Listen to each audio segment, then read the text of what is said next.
Hey everybody, we are live, fresh, kind of, sort of from our. We're still buzzing about our Super Bowl trip.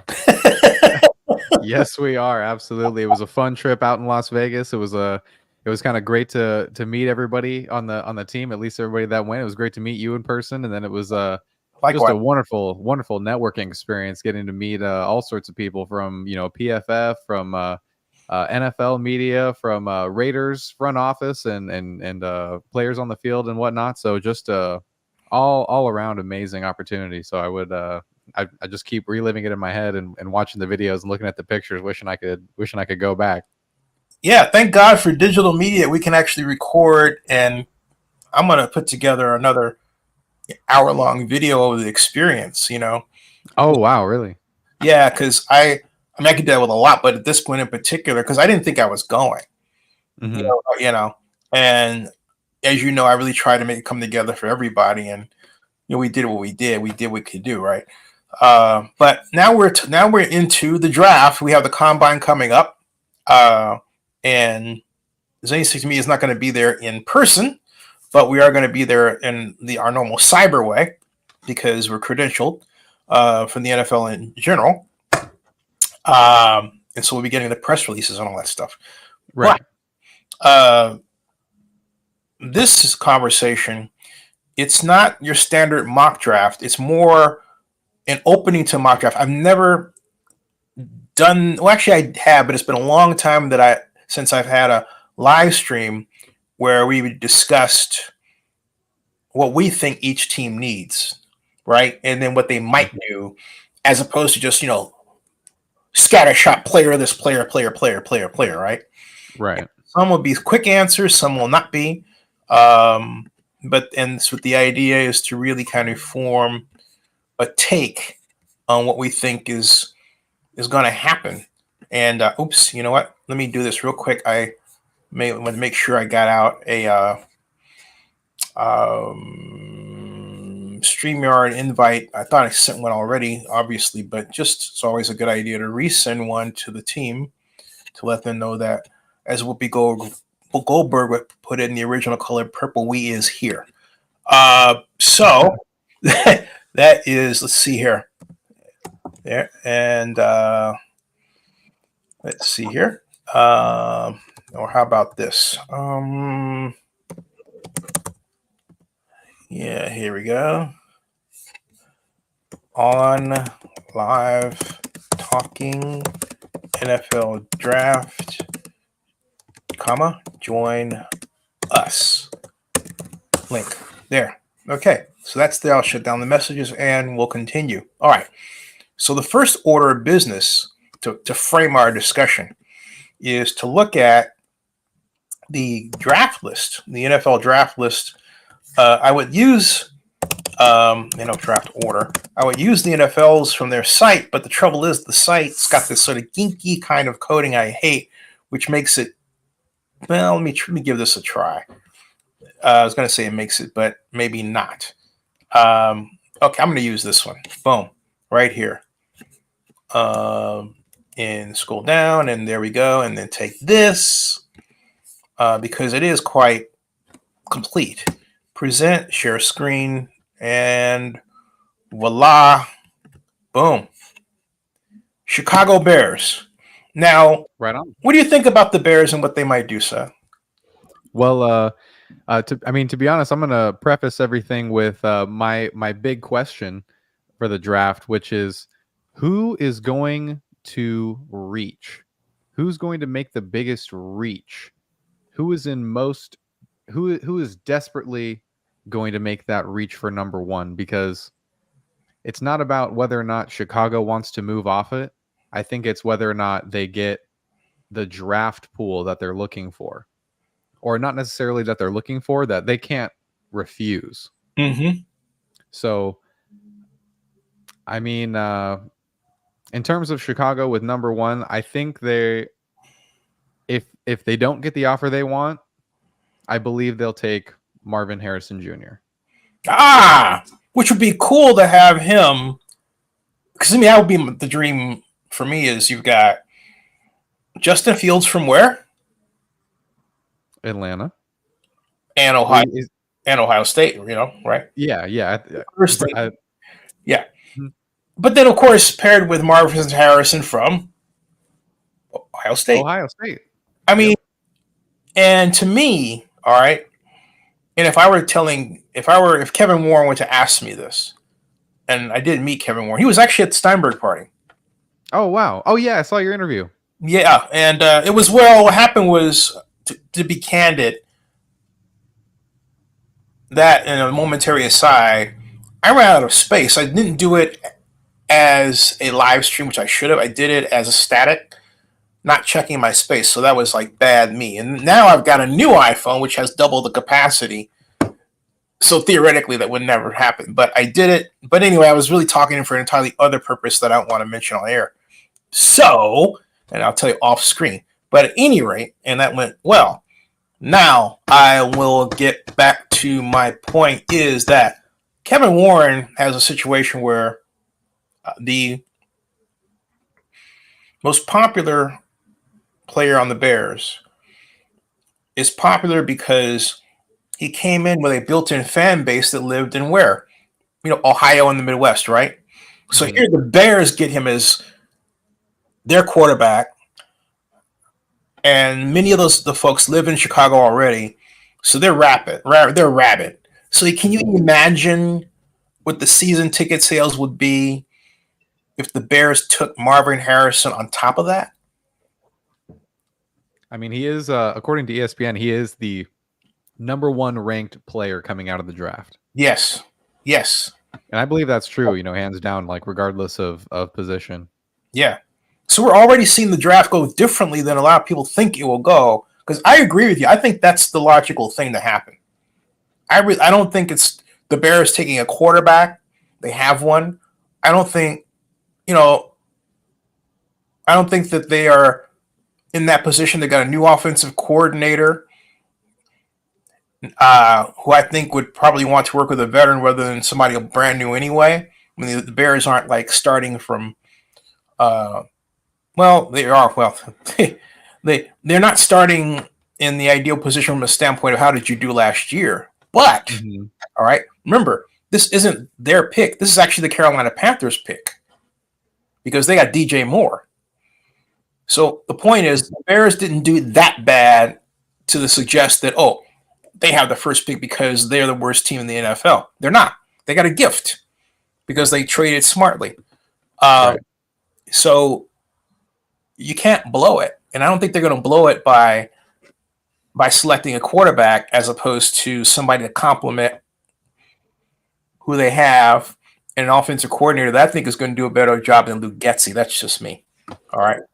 I mean, if you look at the Bears with picking at number 1 and number 9 overall, you pick up a wide receiver, number 1, best draft prospect coming out, Marvin Harrison Jr., and then at number 9, you take one of the great offensive line prospects between offensive guard and offensive tackle. There are some phenomenal guys coming out, and that's really what they need to kind of bolster up their team. Yep. And it'll give Justin a little bit more time to read the field, which he has a problem doing, and see those open guys that Luke Getsy was able to scheme up. Justin doesn't. He just wasn't able to make the read because he's so used to taking off and running. He's so used to having these designed runs and being able to get out of the pocket. Well, now he'll have so much time because he's not staring down a rusher. He's got a great offensive guard or a great offensive tackle giving him some time. And then he's got a great wide receiver to throw to on each side in DJ Moore and Marvin Harrison Jr. So it just kind of gives them a lot of spread on the offense, and it gives them a lot of time and availability to make plays. And Justin showed he was able to execute, a little bit of the game plan towards the end of the season. And so as long as he's been able to train and stay healthy over the offseason, I don't see any reason why if the Bears decide to stick with one, why they wouldn't pick Marvin Harrison Jr. and then bolster up their offensive line with that second pick in the first round. Yeah, I think what's exciting about this gentleman coming from the Seahawks also is that he emphasizes the run and play action, and will build in, I think, designed run options from the past. Another what I mean by that is Fields goes back to pass, but if it's not there and he sees the ability to run, he'll run. So you have the deployed, and oh boy, there's this automatic hole. Mhm. But what I hope he doesn't do, talking about the Bears' new offensive coordinator, is get into this mind that, well, and I haven't seen evidence that he will design an offense that asks Fields to make reads that are illogical. In other words, to throw all the way across the field or do something that is absolutely ridiculous. You only have ideally 1.32 seconds to get rid of the ball on any play because of the speed of defenders. And you have to design your plays accordingly, or else you're going to run into what Luke Getsy ran into time and time and time again, which is why I do not consider him a good offensive coordinator. Okay? Right. I'm just sorry. I just don't. And I put that emphatically because of the work that he has put on the field, and the fact that it's quite literally been given the opportunity, like a number of offensive coordinator people, like Dave Rangoon with the Falcons, who is a pass game coordinator. They're people that draw up the patterns, but Mm-hmm. they're not thinking about mating the practices with the job of teaching timing, quarterback timing, into a nice little training package where the quarterback understands how to achieve the objective of the time pass off of so many footsteps. And you can tell that by the way these plays are designed. But I digress. My point is, as we're spending more time on this that either one of us want to, because we have to advance. But I think Marvin Harrison will be fantastic for them. I really do. I do hope that happens. Number 2, the Commanders.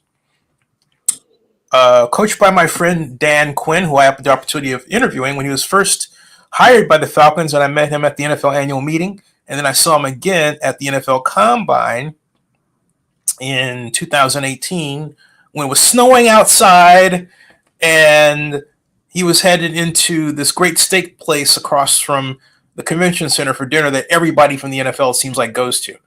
Anyway, Dan Quinn, but he has an exciting man an exciting man as his offensive coordinator, Cliff Kingsbury, who is known as an air raid aficionado, although, as he told me, I don't, quote, do the Mike Leach stuff. Mike Leach is one of the fathers of the air raid, okay? And what he means by I don't do the Mike Leach stuff is vertical set where the offensive linemen stand up and they, right? He doesn't like that. He doesn't like some of the simple 4 verticals, combination, split in, running the up pattern, slot running the hitch kind of things. Mm-hmm. He's expanded his repertoire beyond that. He had that at Texas Tech, all right? Right. Mahomes. He's expanded it. So I was actually surprised that he said that to me, but I got what he was saying when he said it to me at the same NFL annual meeting that I talked to Coach Quinn. Actually, no, that was a year later. So at any rate, because of all of that, there are a number of people who believe that the Commanders will either take Drake May or Jaden Daniels at quarterback. But I'm of the opinion that Dan Quinn would be more likely to trade down. And the reason why I say that is I have never known him to favor a rookie quarterback over a veteran. He came and he had Matt Ryan. He had no compunction over trying to replace Matt Ryan even after his Super Bowl debacle, which really wasn't his fault anyway. Mm-hmm. And he stuck with him. He stuck with a popular man. In Washington, he's got proven veterans, and I would think that they're going to want to give and they're probably already doing that now, giving a really hard look at what they've got before they decide to pull the trigger on a quarterback. Now, having said that, I have said before, and I'll say again, that to me, Drake May looks like a bust in the making. Why do I say that?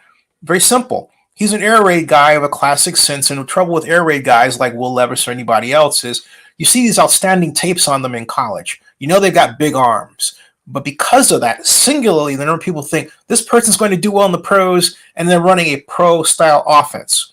Well, they're not running a timed offense because Mm-hmm. all of its uh, predilection toward using concepts that people are afraid of, like, for example, in pattern by the slot on the left versus the up pattern by the slot on the right, and so on, da da da da. All right, or middle of field open, middle of field closed, ad infinitum. The one aspect that is always lacking in any air raid offense is how many steps do I require as a quarterback to drop back to complete a pass? Mm-hmm. And air raid coaches are always sloppy about that. They don't draw it up in their playbook. They don't write it down. A lot of the times, what the quarterback should do is just empty. All right, there's the patterns and it's empty. There's nothing. Or maybe there's a line that goes back and that's it. What does that mean? Does it mean yards? But if it means yards, it means you're not paying attention to footsteps. I can go on and on and on about this major problem. It creates sloppy passing. And so Drake May came in, first full time year was 2022, did a boffo job. Threw for over 4,000 yards of passing. Uh, had But when it mattered the most, and what happened over that year, they developed a book on him. So he lost the ACC championship through a couple of interceptions.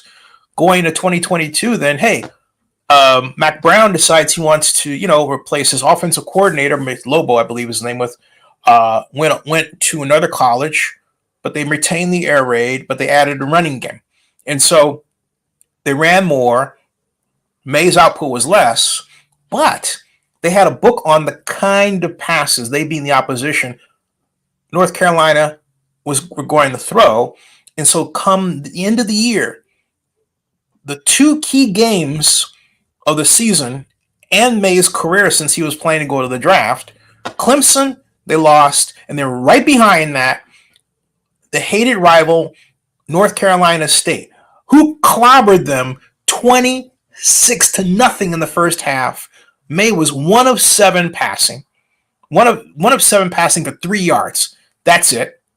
He fumbled twice to go along with 2 interceptions. Okay? And if you watch that game and you watch the Clemson game, you're thinking, this is the guy you're talking about? Because to me, a franchise guy, quarterback, is a person who can overcome the maladies of the offense they're playing in. Daniel Jeremiah says, well, his offensive line didn't do any favors. That's true for a lot of quarterbacks coming out. Yeah. A lot of them, right? He says that, he didn't have any answers. Well, look, a lot of other quarterbacks didn't have answers, but they found them. Mahomes didn't have answers, but he created them, right? Only on a couple of occasions did Drake May do that, but I argue that's because the air raid forces people to throw deep anyway, and so you're just sitting there with the opportunity to get a big play. All right, enough of me. What do you think? Well, okay. It's not that I disagree with you. I understand. Yes, okay. if Drake May were to be drafted, within the first 3 picks overall in the first round, and you were to make him as a starter in the 2024 regular season, yes, he is going to struggle, but he's at an ACC school. And I think the fact for him to be at an ACC school and be ranked as high as he is as a quarterback, my take on Drake May is he's a guy that you draft still high in the first round because he's still a highly talented guy. And some people would say you draft a guy that high, you got to start him. Okay, well, let's just say for S's and gigs that Drake May falls to like number 10 or number 13 or something like that. And kind of like how Will Levis was projected to go, maybe 10 or 5, something like that, but then he fell into the second round. Let him fall. He gets picked up. I mean, gee, who does that sound like? Patrick Mahomes. He was picked up. The Chiefs traded up from 27 or something like that to number 10 to go get him. And then they sat him for 2-3 seasons. So you sit Drake May.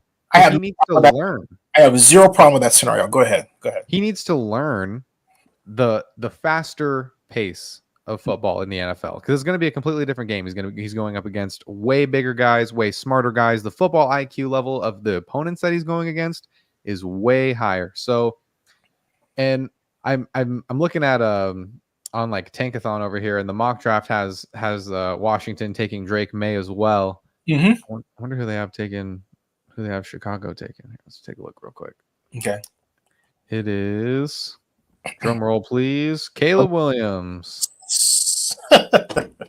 And I mean, again, we already said that it's going to be Marvin Harrison Jr., so we already disagree with that. And with all of the smoke around Caleb Williams going to Washington, him being from DC, Cliff Kingsbury obviously working with him last year, it kind of seems like a no-brainer for them to take. Yeah, Caleb definitely. Williams. Yeah. But the only way that can happen is if the Bears decide to take Marvin Harrison number 1. Right. Or something. That's right. I think and this is what I'd really love to, it's probably going to have to be a whole other video. It's like, and I've been wanting to make a video about it, is who's going to reach, somebody I think is going to try and get up to number 1 that we haven't really talked about, that no one really thinks is trying to get up to number 1. And I think they're going to, trade up and completely reach for maybe not even a quarterback. They might reach for a cornerback, let's say, what if Nate Higgins goes number 3 overall? Mm-hmm. That kind of puts a huge stink in some people's plans, but that would help other teams that are trying to move up, like the Falcons and the Raiders and possibly the Broncos and the Vikings to kind of get up. And because there's a lot of teams, in my opinion, that could emphasis on could make that jump to at least within the top 5. Yep. I see a lot of teams trying to just jump up into the top 5 because I've been saying it, and a lot of people I've been talking to have been saying it. There's no way that all 5 of the first picks are going to be quarterbacks. Mm-hmm. It's not going to happen. Someone's going to pick something else somewhere. And not because we have the combine to get through, but something else. I'm going to take what I said about Drake May back a bit. I don't see him as someone to go up and get if he falls to 10. And I cannot escape this internal feeling that Mr. May is someone who needs, if you're going to sit him down there, you need to let him fall. And the succinct reason why I hold on to this is, again, goes back to the air raid. The air raid, because of its design, I love the air raid. And had the pleasure of, we had Tony Franklin on this show twice, who's one of the fathers of the air raid. Love to get Hal Mummy and others. But in college, you got this gap between very lousy defensive backs and very good wide receivers. That's, and oftentimes huge. And if you have an air raid, you're capable of exploiting it like that. Mm-hmm. And that's what North Carolina did. So no surprise, many of the plays you see May throwing to wide receivers, they have a yard or 2 yards or more step on their receivers because they've got, that's the other part of the conversation.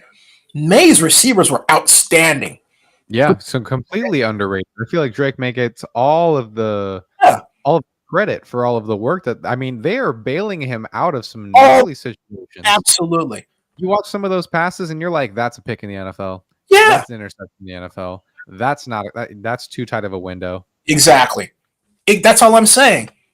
Quarterbacks in the NFL will eat him alive if he thinks he can make a throw sloppily and lazily because they're not, properly teaching time and look bad. And there are teams who are notorious for having that kind of sloppy problem. The Saints had it with Pete Carmichael, one reason he's gone, and as offensive coordinator.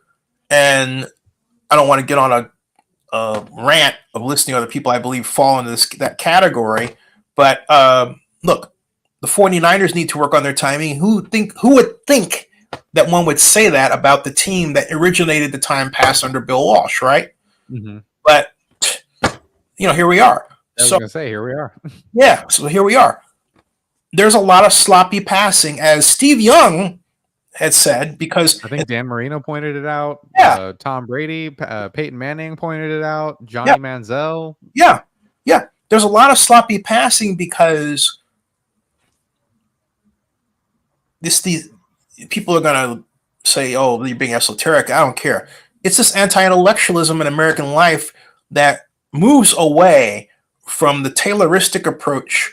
Taylorism is when we founded the assembly line, folks. Okay, Hmm. and we created management science and management consulting out of that, which had its advent in the 50s and the 60s and its full flowering in the 70s, and was used for everything from what the Vietnam War to wound up as a being expressed in a paradigm called system dynamics, of which I'm an expert. Blah blah blah blah.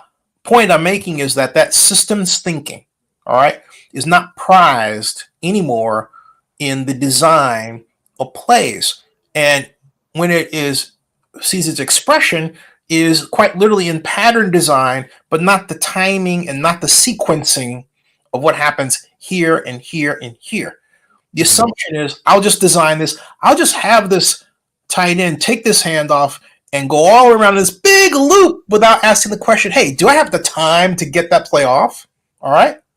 Yeah, And there's a total lack of attention to detail yeah, in the design, yeah. because I feel like coaches and play designers and guys who come up with these schemes, like these coaches basically, they're putting so much emphasis on practice and chemistry, Mhm, which is all fine and great. You totally need that. I'm not saying don't look at that, but I think there's just a little bit too much of an emphasis on the chemistry factor of things, mhm, when in reality, like, I mean, back in the day, guys looked at you and just looked at your metrics, they looked at what you did, and I said, okay, I can use this guy here, I can use this guy here. yep, yep.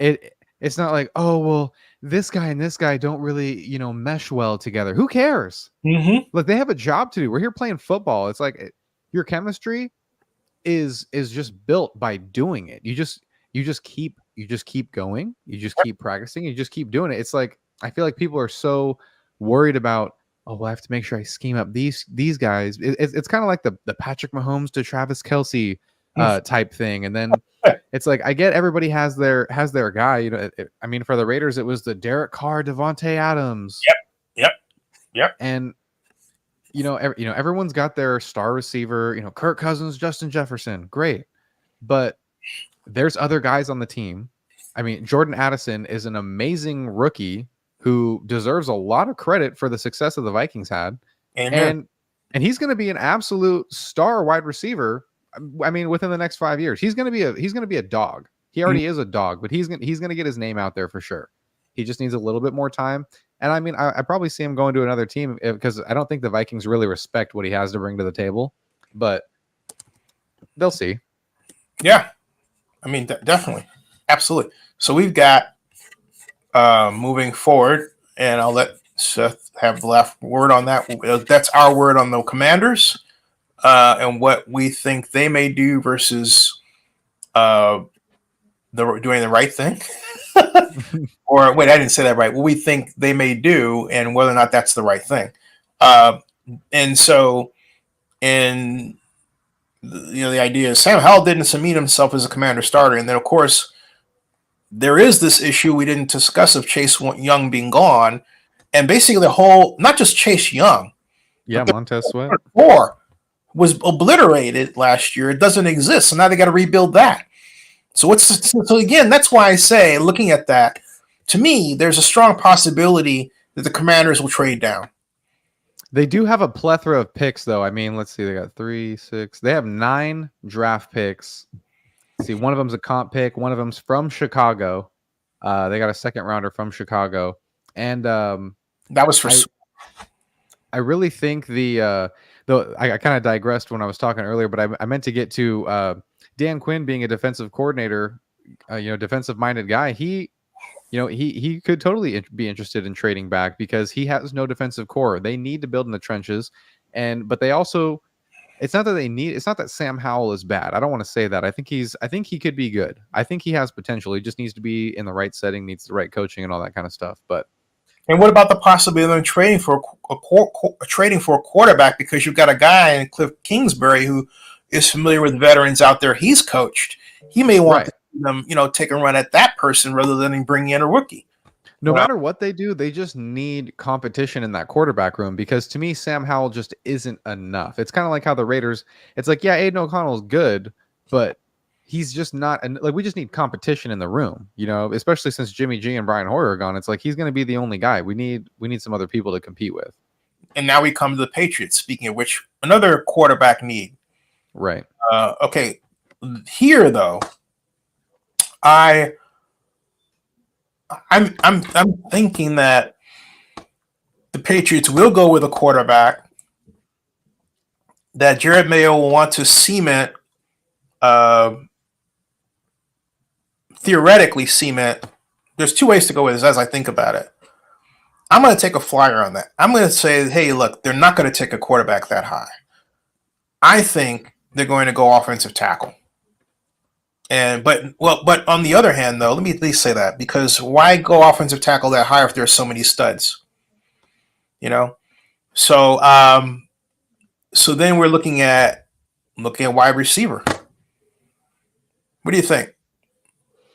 Now, some people say Jalen Daniels is going to the Patriots. And you're kind of leaning towards where I'm going here with this. And the only reason I say that is because ever since Bill Belichick was not retained, to me, having Gerard Mayo as the Patriots coach, and then especially it being already kind of indoctrinated into his contract from the previous season, so they already had this kind of thing set in place. And none of us knew that until just about a month or two ago. So they're the big wild card for me within the top 5 of like, well, now I have no idea what you're doing. I don't really know what Gerard Mayo is going to do as a head coach, and I'm not too thrilled with like the staff, especially on the offensive side of the ball that the Patriots have kind of hired and retained. Why? I just I think out of the people that they had coming into the building, I mean, like they had, I felt like Luke Getsy would have been a better fit for the Patriots, and he did try out, he did interview for that job. But I'm not a fan of his approach. I'm sorry, I'm just not. I'm with you. I'm with you. I'd rather see. Sorry if I mean to talk over you, but I'll just blurt out. I'd rather see Pep Hamilton get that job than Luke Getsy. Because Pep has coached Andrew Luck. He's coached the XFL. He's got a ton of experience. He understands the time passing game. He understands how to design read options. What Pep Hamilton knows. Pep Hamilton has forgotten more football than Luke Getsy knows. Okay. So I find that as an insult that Pep Hamilton is not even being considered for the role of offensive coordinator. He's still an analyst in the NFL Network. It's ridiculous. I'm sorry, go ahead.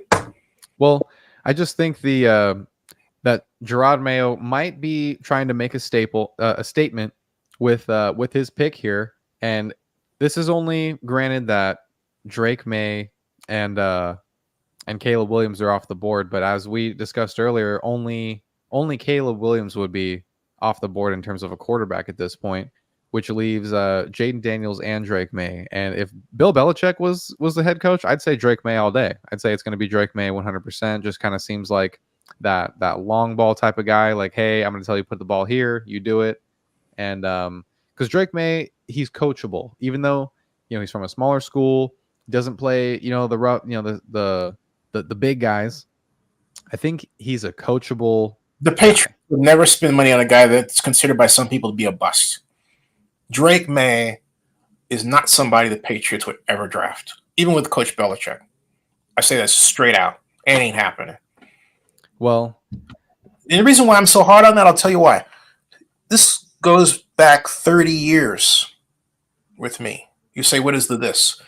You know who his agent is, by the way? Whose agent? Drake May. Oh, no. CAA, okay? CAA Sports. CAA is best known as the famed Hollywood agency that Michael Ovitz and Ron Meyer started. I had the pleasure of meeting Michael Ovitz when I was trying to get, if find buyer teams for the Oakland A's back in 1997. Now, they got a guy named Tom Condon. Tom, before he went to CAA, was one of the top agents not named Lee Steinberg. My first taste of Tom Condon was wondering why these players that you thought shouldn't be drafted so high were suddenly being named drafted so high. And then this started in noticing this in 2006, which was actually the first year we covered the NFL draft with the YouTube channel, being the first to do so. And then by 2008, I realized, hey, this is actually by 2011. I realized this is Tom Condon, and the linchpin example of Mr. Condon's magic over the media, in particular ESPN, was a guy named Blaine Gabbert. Huh. Blaine Gabbert had come out of Missouri and was a good spread quarterback. But Condon had so mesmerized the media that he got a gentleman from USA Today to write about Blaine Gabbert versus Cam Newton, calling Blaine Gabbert a pro-style quarterback and Cam Newton a spread quarterback, when anybody who knew offense knew doggone well Missouri never ran a pro-style, they ran a spread. A. B, then in the same article, this guy mentions all these comparisons. He takes Cam Newton, but he mentions in comparison with all quarterbacks who happen to be black. And they're negatives. Okay? Meanwhile, posting glowingly about Blaine Gabbert. Of course. All right? Blaine Gabbert, they said, was never arrested, never had a problem, yet they had no problem listing Cam Newton's problems, even though they were questioned. But there was one person out there who discovered that Blaine Gabbert was actually arrested and detained at his car at a traffic stop. That person was the guy you're looking at. It was reported by one small newspaper in the suburban area of Missouri out there, and I hit the ceiling, okay? And I put it out there. Blaine didn't appreciate it. But my point is, hey, look, stop this stuff where you're smoke screening a guy because you want a certain type of person. It happens way too much. And now we have a trail that goes back a generation showing the output is just to give some money to somebody who really, didn't deserve it over somebody who was actually better, who went down in the draft. And so in Mr. Gabbert's case, he expected to go number one. By the time we hit the red carpet, you could tell on his face and in his response, he discovered he was going number 10. He was pissed. Blocked me from Twitter. Okay? Okay? And so my point is, and I tried to interview him, okay? He's answering questions under his breath. All right? But look, truth and honesty are truth and honesty. You don't fake your way to the top. And you don't get others to do it for you. And this sort of thing with CAA has gone on and on and on and on and on. And what's the latest? All of a sudden, right after CAA was named Drake May's agent, boom, we have all these media about how great he is, greatest thing since sliced bread. And when I first thought that, my first thought was, CAA. And I thought, sure enough, there they are. Here we go again. That's why. Okay? That's why. Well, I think Gerard might have some interest in Jaden, but I don't know if his I don't know what kind of connections he might have. I think the Raiders have the strongest connections, but let me go ahead and see how many picks the Patriots have real quick right here. I hope somebody takes Drake May, because that'll be the, then check with me later in the year. The Patriots have 7 picks, and I think they need the help. So if anything, I think the Patriots would be interested in trading back. They would definitely be interested in trading back, because between Mac Jones is probably out of there for sure. So Bailey Zappi was the loved child there, and I mean, they might drop back and take somebody like Spencer Rattler. But see, I'm glad you mentioned, like, look, Mac was another example. Champion in Alameda, yep. But did he not have a pot belly after the championship and going to the combine? Yep. Did he not have? I mean, it's the same thing all over again, right?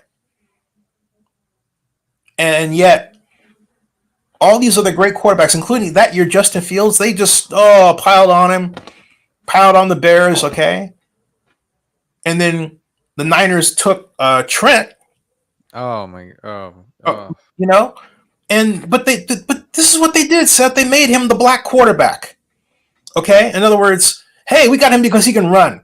So we're going to just have all these special packages. Well, okay, you have your young man learning these special packages, but you've got your white guy learning the basic normal stuff. Yeah. Okay, and then so no surprise. Who does better at your system? Well, the guy that you asked to learn your normal system, not all this special run crap. Yeah. And then you get rid of the guy that you wanted to use a special run crap because you thought he was so special. I feel bad for Trey Lance. I don't think he'll ever really start in the NFL. I hope he does. I hope he does. I just, man, with the way things are going now, yeah, he'll be lucky to have a Geno Smith story. He may. I mean, I think he's got the raw talent, the patience, and somebody got him out of the 49ers. Because what the Niners did to him was just awful. Yeah, and I bet he was ready to go too, and happy to go to a division rival. Yeah, he'll get his chance. Trust me. If not with the Cowboys, then with somebody else, he'll get his chance. Yeah, so, I don't see it being with the Cowboys. I mean, he might it'll be interesting to see him in preseason, and I mean, if Dak goes down, God willing, he'll hopefully not, but then maybe Trey will look good. But man, I think just in terms of for the Patriots here to wrap this number 3 up, I think they're a big wild card. I think they're a huge trade down candidate, and I don't feel confident picking any quarterback for them right now at 3, just in terms of because I mean that's their only first round pick. So and then they only have 7 picks. So what? It's like you're going to trade back up into the late first round. You're going to trade up into the second to try and get some more guys to bolster up those trenches because that's where they need help. There's no point in building up your skill players and getting this quarterback if you don't have an offensive line to protect him, or if you don't have a defense that can stay out on the field long enough to give him a break. In terms of best available, ESPN has Marvin Harrison number 1. Mm-hmm. And then number 2, Caleb Williams. Number 3 is Rome Odunze, wide receiver, Washington. So you could very well have that's the wild card, and that guy could wind up going number 3, as well. When we look at the draft order, and you're talking about the Patriots, right? Mm-hmm. Because that could happen. Then you've got Drake May number 4. And then Malik Neighbors at wide receiver, and then Brock Bowers. I'm sorry, Brock Bowers should be 2 spaces higher than that because I'm here in the Atlanta area. The Brock Bowers is a horse. Okay, I mean this dude. Every time he gets the ball, he's like the Hulk. Mm-hmm. I mean he's big, tall, but he has that kind of Cooper Kupp style, right? That's really hard to deal with. This guy is a problem. The America has no idea the degree to which Brock Bowers is a problem. He is a problem, and anybody who passes on him will regret it. Trust me. Oh yeah, and I guarantee you the first 8 teams are gonna regret not picking him. But he'll go in the top 10, but he's not going in the top 5. No one's picking a tight end in the top 5. Well, they ought to change their idea. I'm telling you, this guy. Kind of like Kyle was taken number 8 by the Falcons when he was drafted. Kyle Pitts. This guy's better. Trust me. This guy is a wrecker. This guy is a human wrecking ball. Well, that's what's that say? They say, watch me, watch him. Number 4, Cardinals. What say you, sir? Man, well, as much as I don't like him, just because of his off the field stuff, I don't like the way he handles ball. But I think he stays. Kyler Murray, that is, as Mhm. quarterback. So I don't think they're going to be picking. I don't think they're in the running for any of these top guys Talk to me. as their signal caller. I haven't focused on him as much as I'd like to, considering that I had the opportunity to interview him. But what's going on with him of late that made you so uncomfortable? Well, for me, it's always been the way that his the problems with him watching film and the way that he practices, and then just kind of watching him on game days. Like there's being a leader, and then there's kind of thinking that you own everything, or thinking that everything's because of you, acting like you're God's gift to the green earth. So I feel like he's a little bit more of the latter. I don't like his presence. He throws a great ball. He moves great in the pocket. Yeah, sure, I'll give him that. And but just not my favorite guy. That being said, I do see the Cardinals giving him some more help, because Marquise Brown, who I had the pleasure of meeting at the Lee Steinberg Super Bowl party, Marquise Brown is just he's kind of a one-man show out there. So, Hollywood Brown needs some help. Get him some help. Get another wide receiver. I'm going to say instead of Odunze, which I think would actually be a really good fit over there for Kyler Murray, I'm going to go ahead and say Malik Neighbors out of LSU, Jaden Daniels guy. I think that would be a nasty combination with Marquise Brown on one side, and then you have Malik Neighbors on the other side. You have a huge deep threat. I'd imagine you see a lot of balls going up the seam there. A lot of long 20-yard plus passes with some amazing catches, probably some Vikings-like catches, and it would definitely up their game. But whether or not their coaching staff can kind of prepare the team for it, it seems like something's kind of going on down there in Arizona with effort, I want to say. Mm-hmm. I have to say about Kyler Murray. Have you seen him in person? Have you met him? No. I have. I have him on video. Plus, Kyler is short, man. Oh yeah. No, I mean like shorter than you'd think. It says 5'10". I'm 6 feet. Okay. Mm-hmm.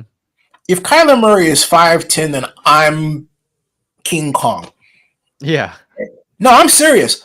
I was blown away. My thought was, when he was coming down the red carpet, he was wearing this all pink suit, right? Mm-hmm. Maybe I can bring it up real quick. In fact, I know I can real quick. I was floored. I'm thinking, are you freaking kidding me? Seriously? And I said, well, I don't want to be mean to the young brother, because we all lift each other up. But still, it's like, no way. You got to be. I was flabbergasted. I thought, what? No. I said, this is hype machine material all over again. This guy's throwing passes over the offensive line? Really? When he says I throw around him, I believe that. I believe that. That's like, yeah. I mean, unbelievable, man.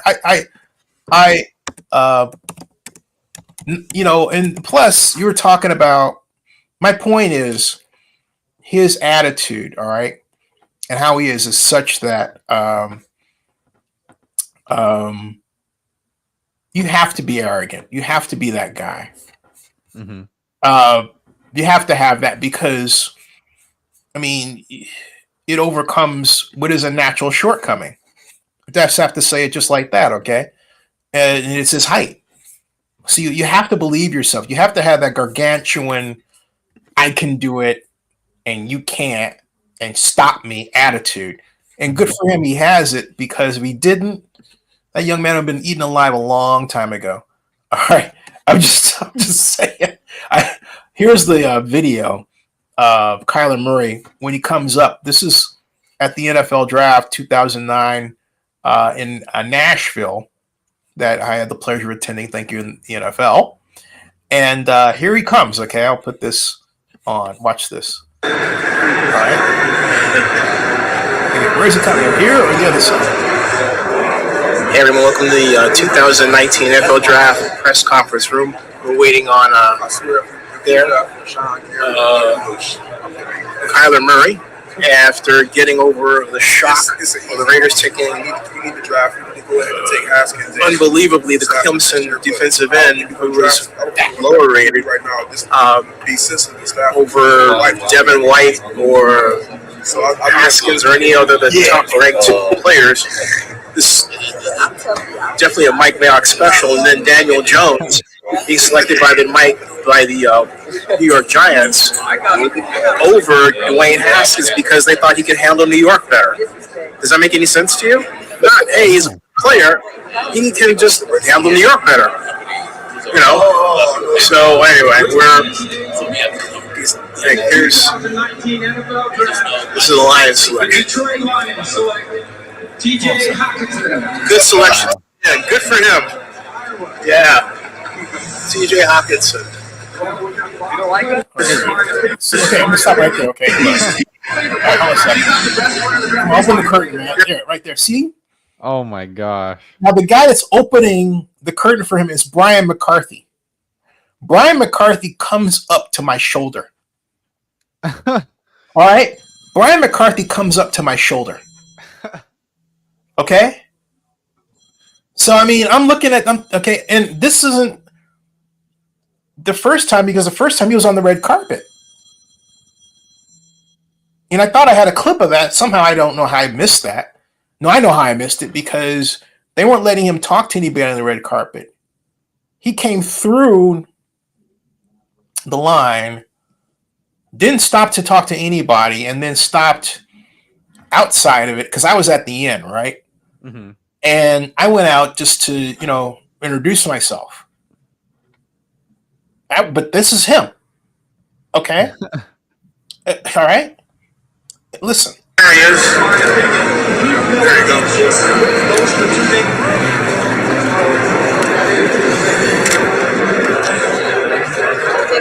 I'm not going to play this unless 8 minutes long. But I'm just giving you a taste of what I was talking about. That's like, man. You got to have a great agent, man. And you got to believe it. So you say he's arrogant. I say, yeah, he needs to be. All right?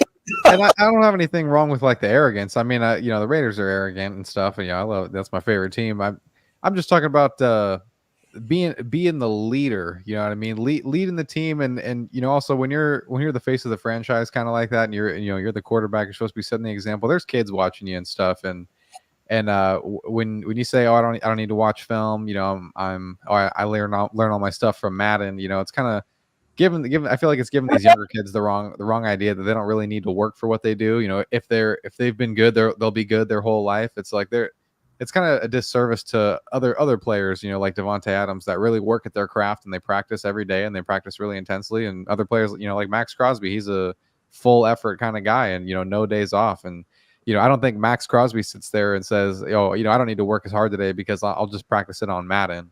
So that's the I just wish he would use his outlet for a better purpose, just because of the reach that he has. But aside from that, great football player. Wow, that's hilarious. Here's one. Kyler Murray, character issues are a real concern based off who wrote this? Based off my Madden lead experience with him.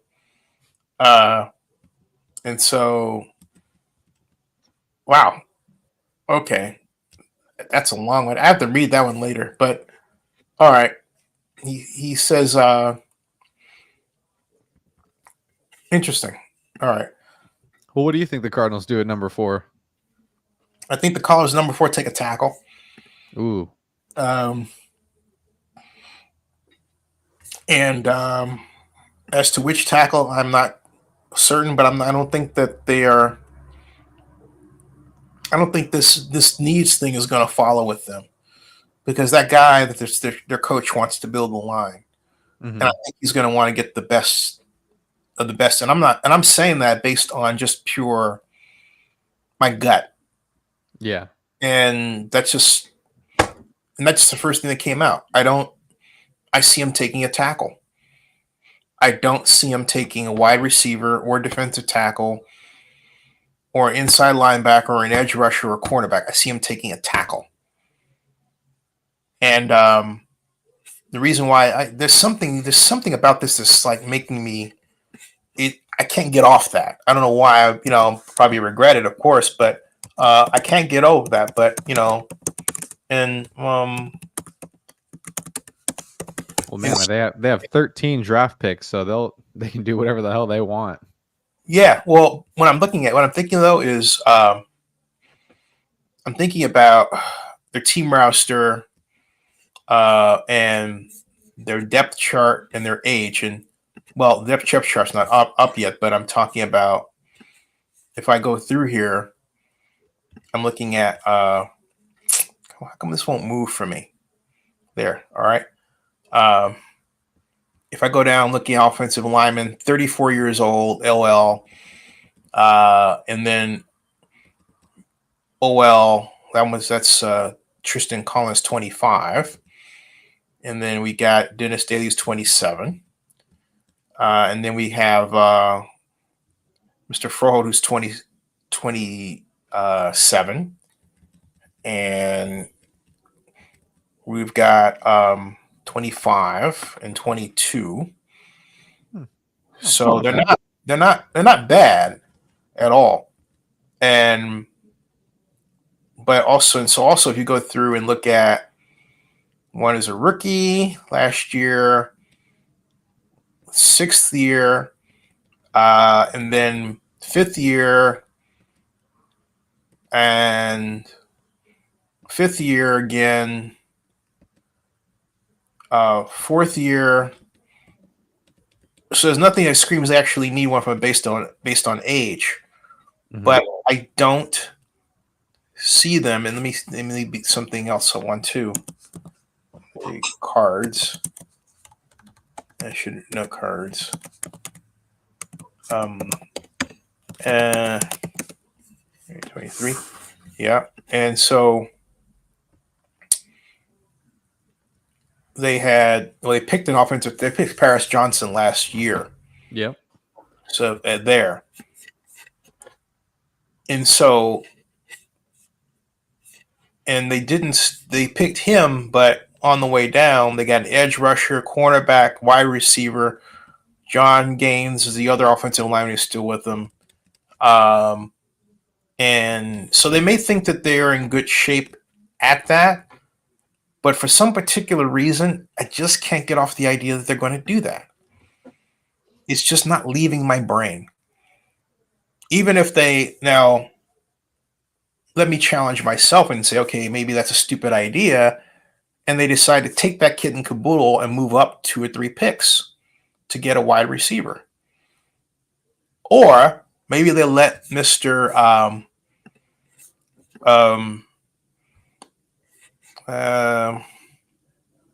Neighbors or Adunze?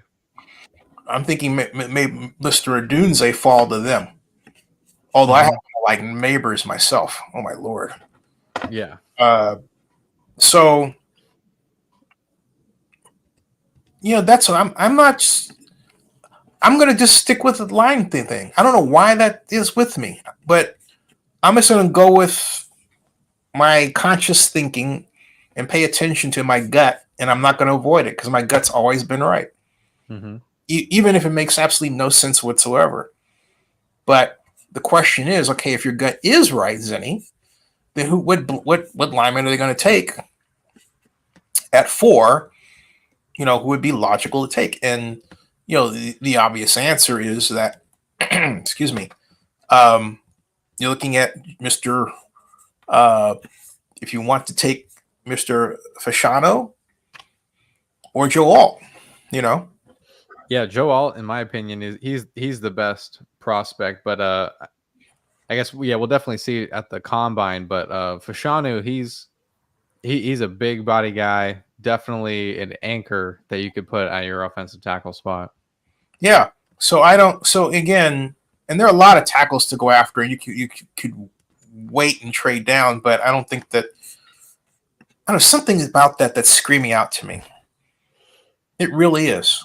I definitely think if they're getting a tackle, they'll trade down. But if they stick at 4, they're going to get a wide receiver. I'll go with you.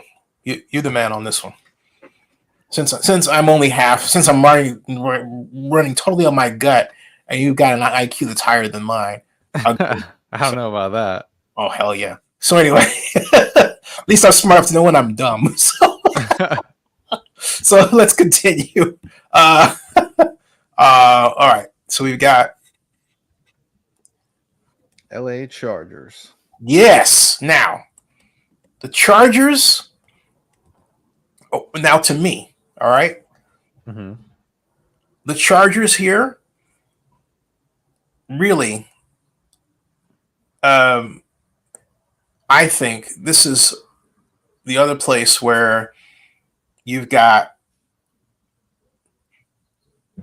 Mr. Bowers of Georgia Yes. going.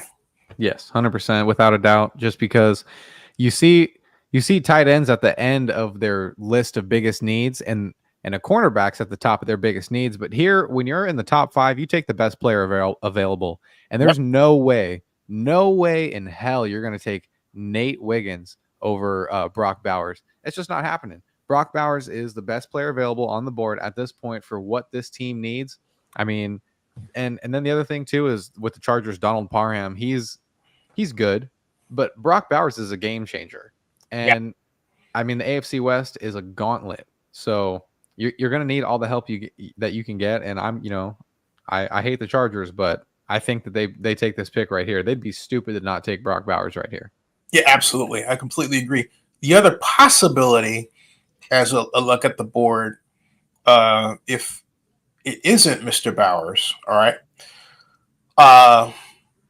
is what the heck? Oh, there it is. Okay. Is either Fashanu or Alt at that place. Really? Yeah. Generally, because a head coach likes to start off building a line. Mm-hmm. If for no and you want to make a statement that it's like the draft's also about making statements. And the statement you want to sometimes you'll make the statement, hey, look, we're interested in getting butts in seats, and we're gonna get a speed player, and we're gonna get the popular player the fans say we need. But how often do you have fans calling for an offensive lineman that high in the first round? You don't. But Exactly. They do, right? Hey, I'm pretty sure the Cardinals took what's his face? Paris Johnson Jr. at like 4 or 5 last year. Yeah, number 6 actually. And so, right. And so what is to stop the Chargers from getting either one of these two gentlemen, particularly with all the accolades they've received coming out, right? It's almost a no-brainer, The only thing stopping them is Brock Bowers. Yep, I agree. I agree. So we got that one out of the way rather quickly. So let's move on and take a look at the G-Men, the Giants, the New York Giants. Yeah, man, the G-Men, they are going to need some help in the trenches. That biggest need right there, they're going to take that no matter who it is. And I mean, there haven't been any defensive tackles taken off the board, but there aren't really that many rated that high. The highest rated one is Jerzon Newton from Illinois. Mm-hmm. Pretty good guy. You know what? Actually, let's see. Is there another? Can you take one of those tackles? To be honest, it's between. Oh, sorry, I forgot to preface this right here. The Giants are my reach team. They may not trade up and reach, but I think that they're going to reach here at 6 instead of trading back. Let's do a quick check and see how many picks they actually have. And yeah, they got slim picking. So they got 7. They have 7 picks. Yeah, their wisest move would be to trade here. And this is where I could see the Raiders trading up. The Raiders could trade up to 6 for a great price and still snag Jaden Daniels. And that would give Giants a few more picks that they desperately need to kind of bolster up their skilled players and their trenches. You think let somebody like Nick Wiggins slide by them? I think they do, because, I mean, the whole reason that Daniel Jones couldn't finish the season is because they have no offensive line. So you could take an offensive tackle here. This would be a good spot for Fashanu or Joe Alt. I think Joe Alt would be the better fit. Mm-hmm. that would be great. If they don't and they stick here, they're gonna reach for Jerzon Newton or the Keon Coleman, the wide receiver out of Florida State. So I think the Giants are the one that could easily mess this up here at 6. Mm-hmm. Right. So so we've got the Titans. Offensive tackle. I think this is, to me, another easy one. I think the Titans here would be a very great candidate to go, assuming he's available, and get. Because what do we have? We didn't settle on Malik Neighbors, did we? I said Malik Neighbors to the Cardinals. To the Cardinals. Okay. So, but did we settle on Roma Dunze? Because I think he's a great candidate for the Titans. And we didn't settle on Caleb Williams either, did we? When we know Caleb, we have Caleb dropping. You realize that, don't you? I mean, personally, because I mean, we didn't. To be honest, I don't really remember what we said, but personally, I've been saying the past couple weeks. Number 2, the Washington. Yeah, Caleb, in my opinion, he goes to Washington. Right. So we settled that. My bad. Right. My bad. Okay. So that leaves us with Dallas Turner, Jaden Daniels. They're not going to do that. I think they're more likely to get Jared Verse at Florida State, defensive end. Oh, wow. And then get there and focus on tackle and other matters later. But yeah, Jared. I felt like Tennessee was going to take Nate Wiggins here. I think that they could.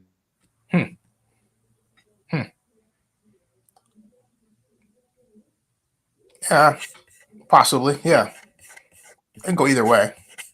Yeah. Are you there? Uh-oh. Are you? I think he froze. Let me close one. I'm gonna try and get this mock draft written down here on our. Oh, right on. Okay. All right. So 7. Let's see here. We've got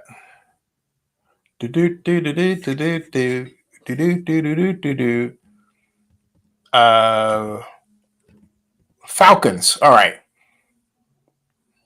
This is where Daniels goes. My prediction.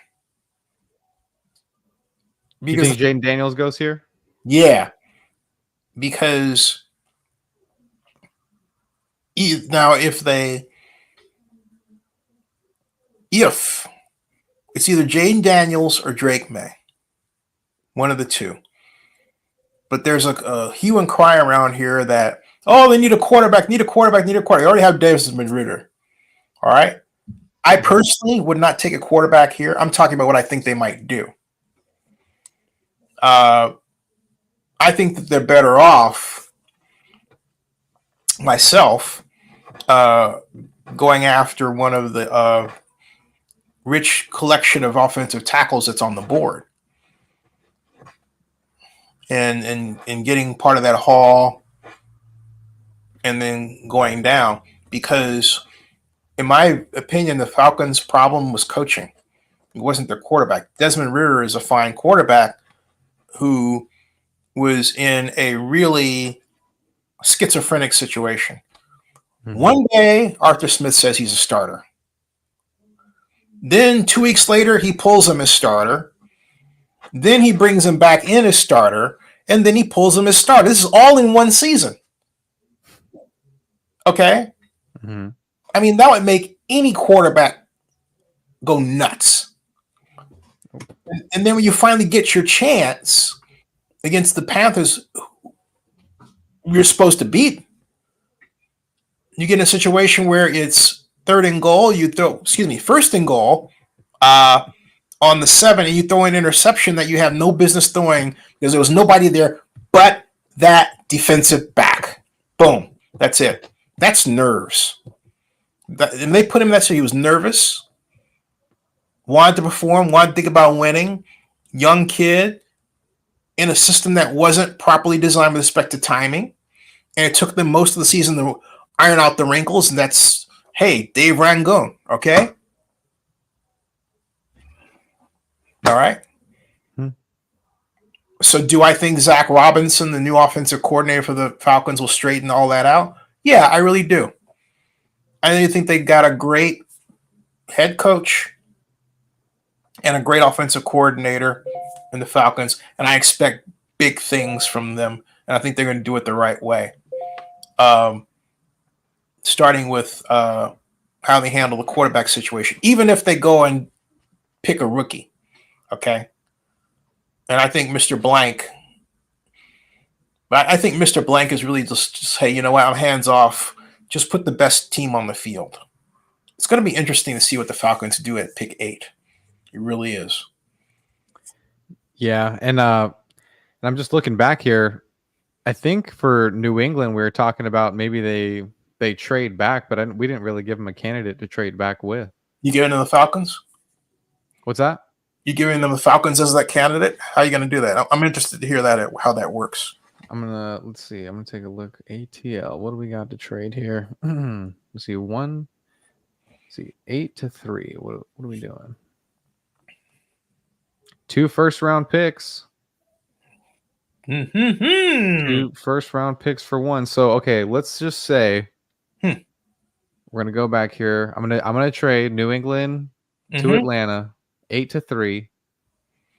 Boom. Trade is done. They traded up, and now who did Atlanta get? Jaden Daniels? Jaden Daniels. Boom. Arizona taking Malik Neighbors at 4.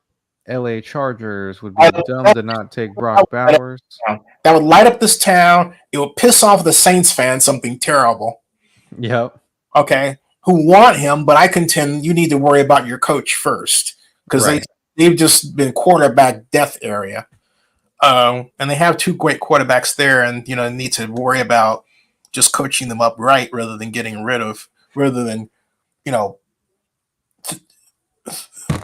the situation they had with Derek Carr, and they're going to ship off Jameis Winston and hope. I know somebody's got to take Jameis, which is the other thing. That's a lot of talent out there, and who's well regarded by everybody now. So. And there are some people who think the Falcons might wind up getting him. Yeah. Except some Falcons fans don't want it because, well, he was a Saint. I'm sorry. Who do we have the Giants taking? Because that was the team that I said was going to reach. Yeah. We had to reach or trade back, but I think I had him reaching for Jerzon Newton. Yeah, you did. I thought they were going to get one of the OTs. That would be a smart move, because we still have Fashanu on the board. Yeah, that would be a smart move for them.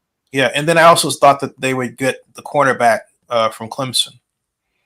Oh, Nate Wiggins. Yeah, such a Giants move. I don't mean it in a bad way. I mean it in a good way. The Giants have this cultural habit of picking meat and potatoes players, right? Offensive linemen, cornerbacks, edge rushers, as they call them today. We call them defensive ends in my day, right?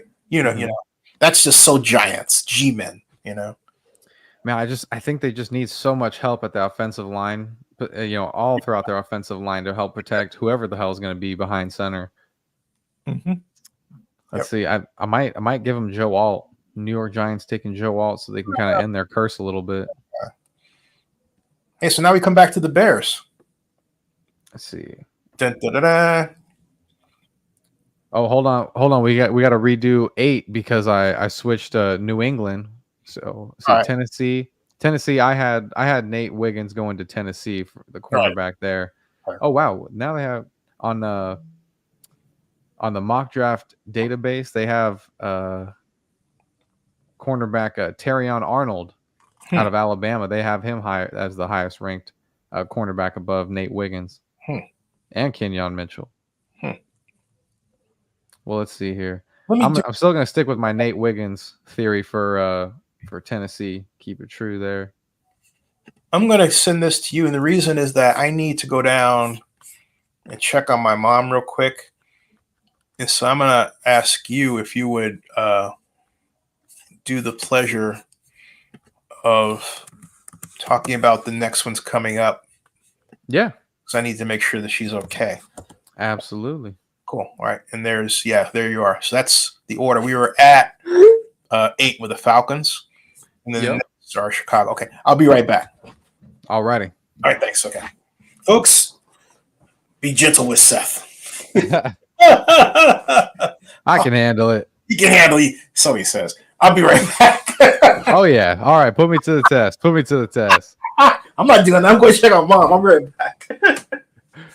All right, y'all. Well, it looks like we have Drake May falling. He's fallen down the board right now. So New England here is picking at number 8 after trading back with Atlanta for the number 3 spot. So, man, they still need a quarterback, and I mean, Drake May might be a good guy to take here, but I just don't think Gerard Mayo is confident in that guy. I think that they might be sticking with kind of like a veteran option in New England. So let's give him a veteran option with a wide receiver. We're going to put Rome Odunze there at New England, wide receiver help, because we know that they have none. Chicago Bears, they've already picked Marvin Harrison Jr., and again, they need some offensive line help. So we're going to go ahead and give them Fashanu right there. That seems like a pretty good pick. Moving on to pick number 10, the New York Jets. Okay, they kind of have a quarterback, I guess. But Zach Wilson is not it. And dare I say that Drake may be the guy to learn under Aaron Rodgers. How many more years is Aaron Rodgers going to play? We already know the Jets have a great defense. They have some pretty good wide receivers. How many picks do they have in total? Let's take a look. Sorry, you guys can't see what I'm doing, but sometimes that's just the way it goes. All right, the New York Jets, boom, 8 picks. 8 total picks in this year's draft. So they could be a trade back candidate. They could definitely be a trade back candidate. So let's say we trade New York Jets. Who is going to trade with the Jets? Who wants Drake May? I could see Denver doing some of that action.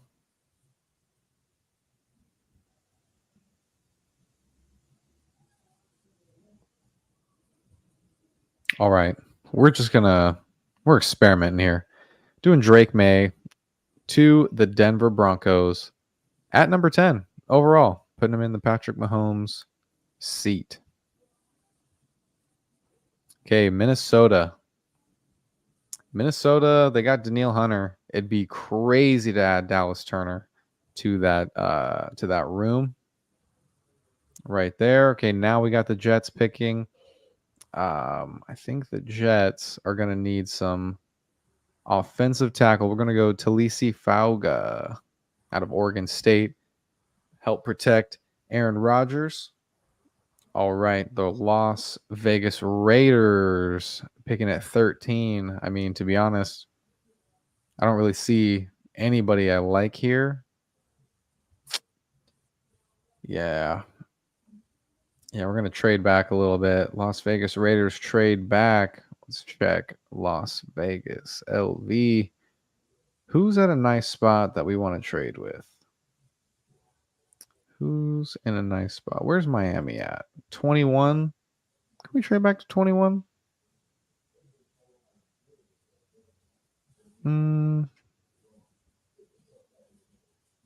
Let's see.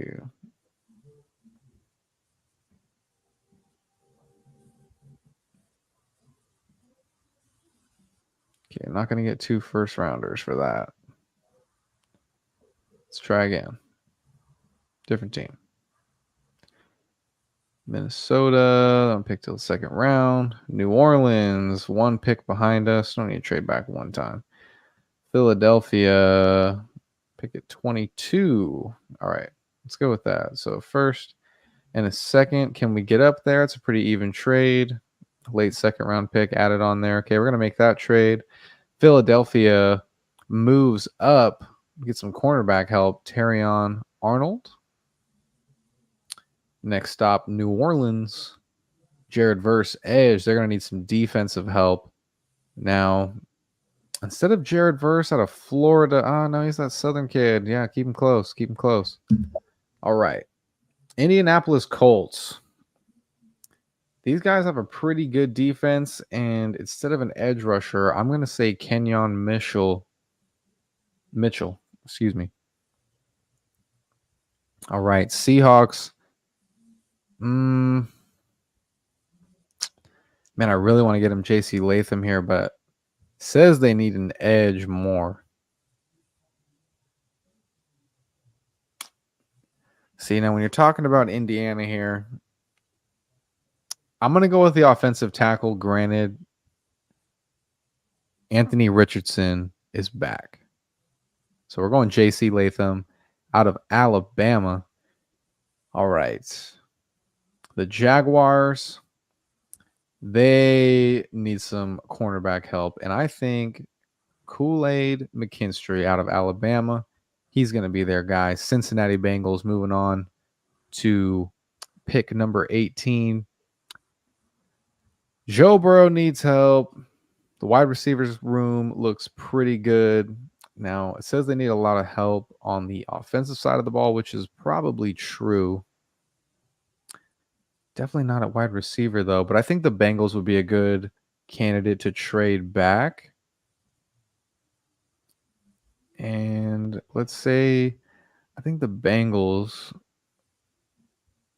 if they trade with Miami,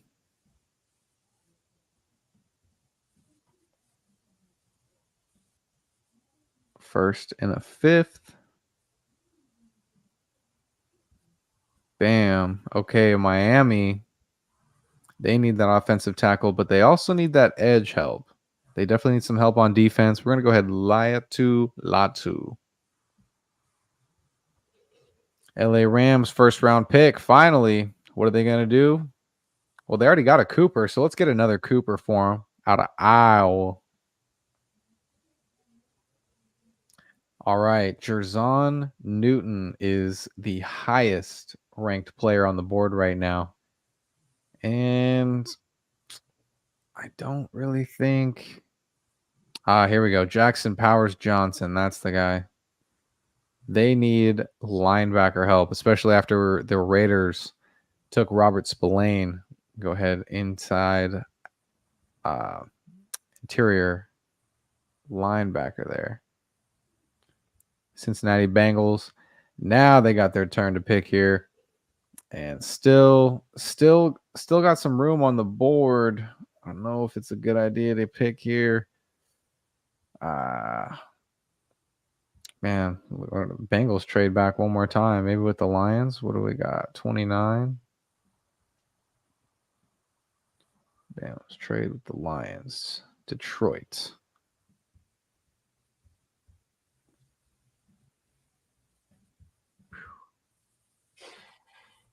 All right. First and a third to move up. Cincinnati Bengals trade with the Detroit Lions, who are in desperate need of a cornerback, but they also could use that guy, Jerzon Newton. So the Detroit Lions trade up in the first round to get Jerzon Newton, defensive lineman out of Illinois. Now we have the Las Vegas Raiders here, who are also in desperate need of an offensive lineman. We need a tackle. Let me check this guy. I want to see. Can't really see much on about him. I want to see if he plays right tackle. See, Troy Fatanu or Amarius Mims. I heard Mims out of Georgia is the guy to get. So we're going to go with Mims out of Georgia. Houston Texans. See, biggest need there is going to be on edge, but they also do need a defensive lineman. And what better than the Longhorn out of Texas, Byron Murphy, staying in Texas. Got another Texas team here, Dallas Cowboys. Desperate need of an offensive tackle. Tyler Guyton out of Oklahoma. There he is. Oh, that's a good dude. We are up to Dallas Cowboys here, picking up at pick 24, round 1. Oh, you didn't move it down though. I'm still looking at 8.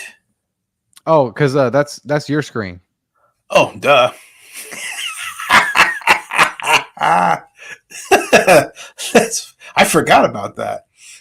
I was telling the viewers too. I was like, "Well, sorry, you guys can't see what I'm doing here. I'm doing the mock draft, but at least I'm narrating it here for you." That's hilarious. So, since you wrote them down, can you give a recap to bring me up? Yes, real quick, just to get you. Let me see where we. Can you show me who I already took? Or maybe, Can you put yours? You can put yours on a side screen, and you let me know it's there, and then I can bring it up. Oh, hold on. Okay. I can.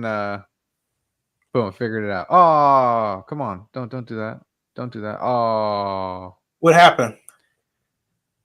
I'm not. You're not what? Your voice went out.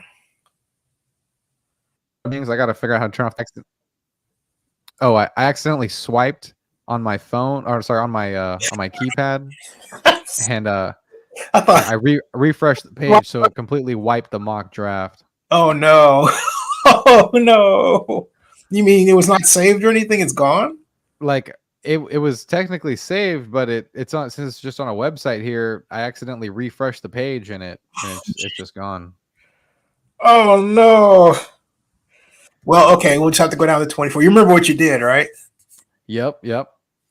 Gonna go through and put it in real quick, I suppose. Well, don't worry about it. We'll just go down. You already said I'm not going to bore everybody with, you need to catch me up for everybody else is with us, so whatever. So we go all the way down to 24. Okay, so where did Drake May wind up going?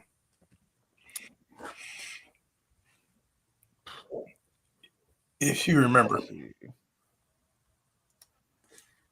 I think I had him going. Oh, I had him going to the New York Jets to back up.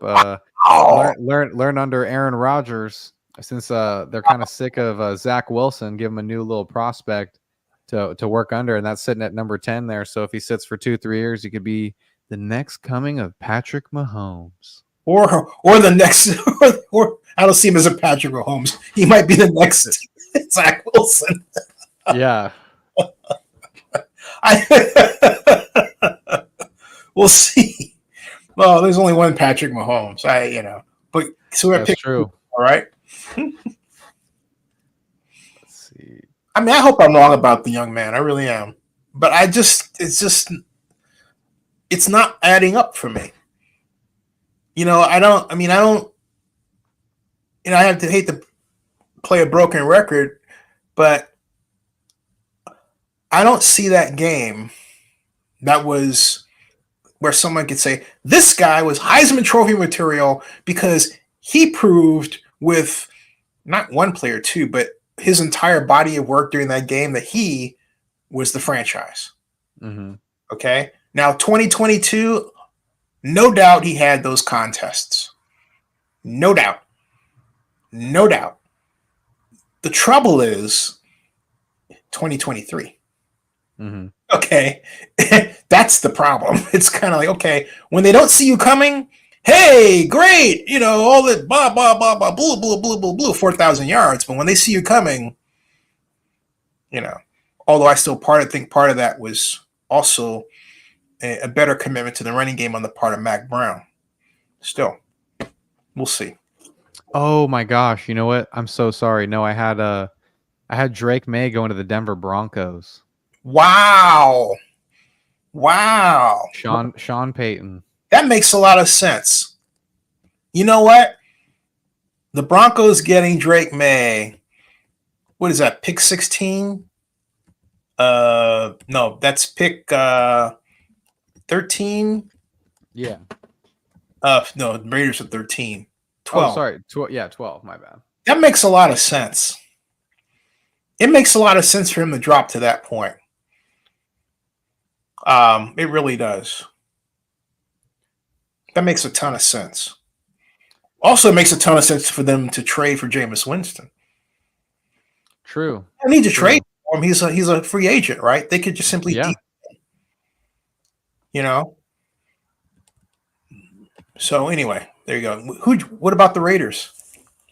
The Raiders, I had taken an offensive tackle. No one super special, but they traded back to get him. To like 20 to like 22 or something like that. Interesting. All right. All right. So now what about the Saints? Because they really don't need a quarterback.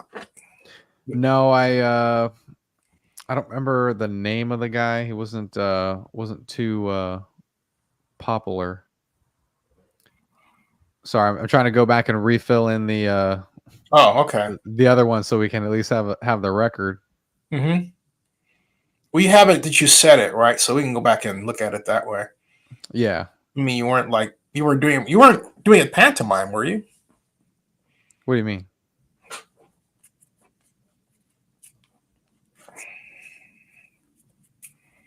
Oh, no.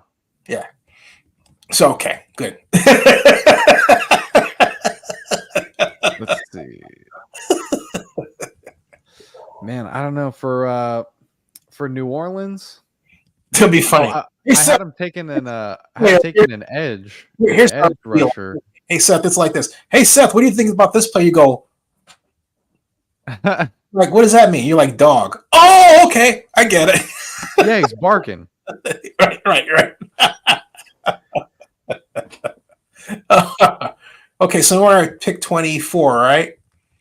Cowboys. Cowboys.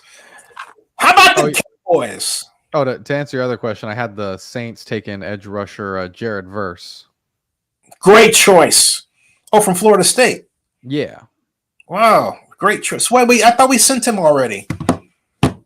Yeah, we sent him already. Shipped him to maybe you didn't agree with the shipment.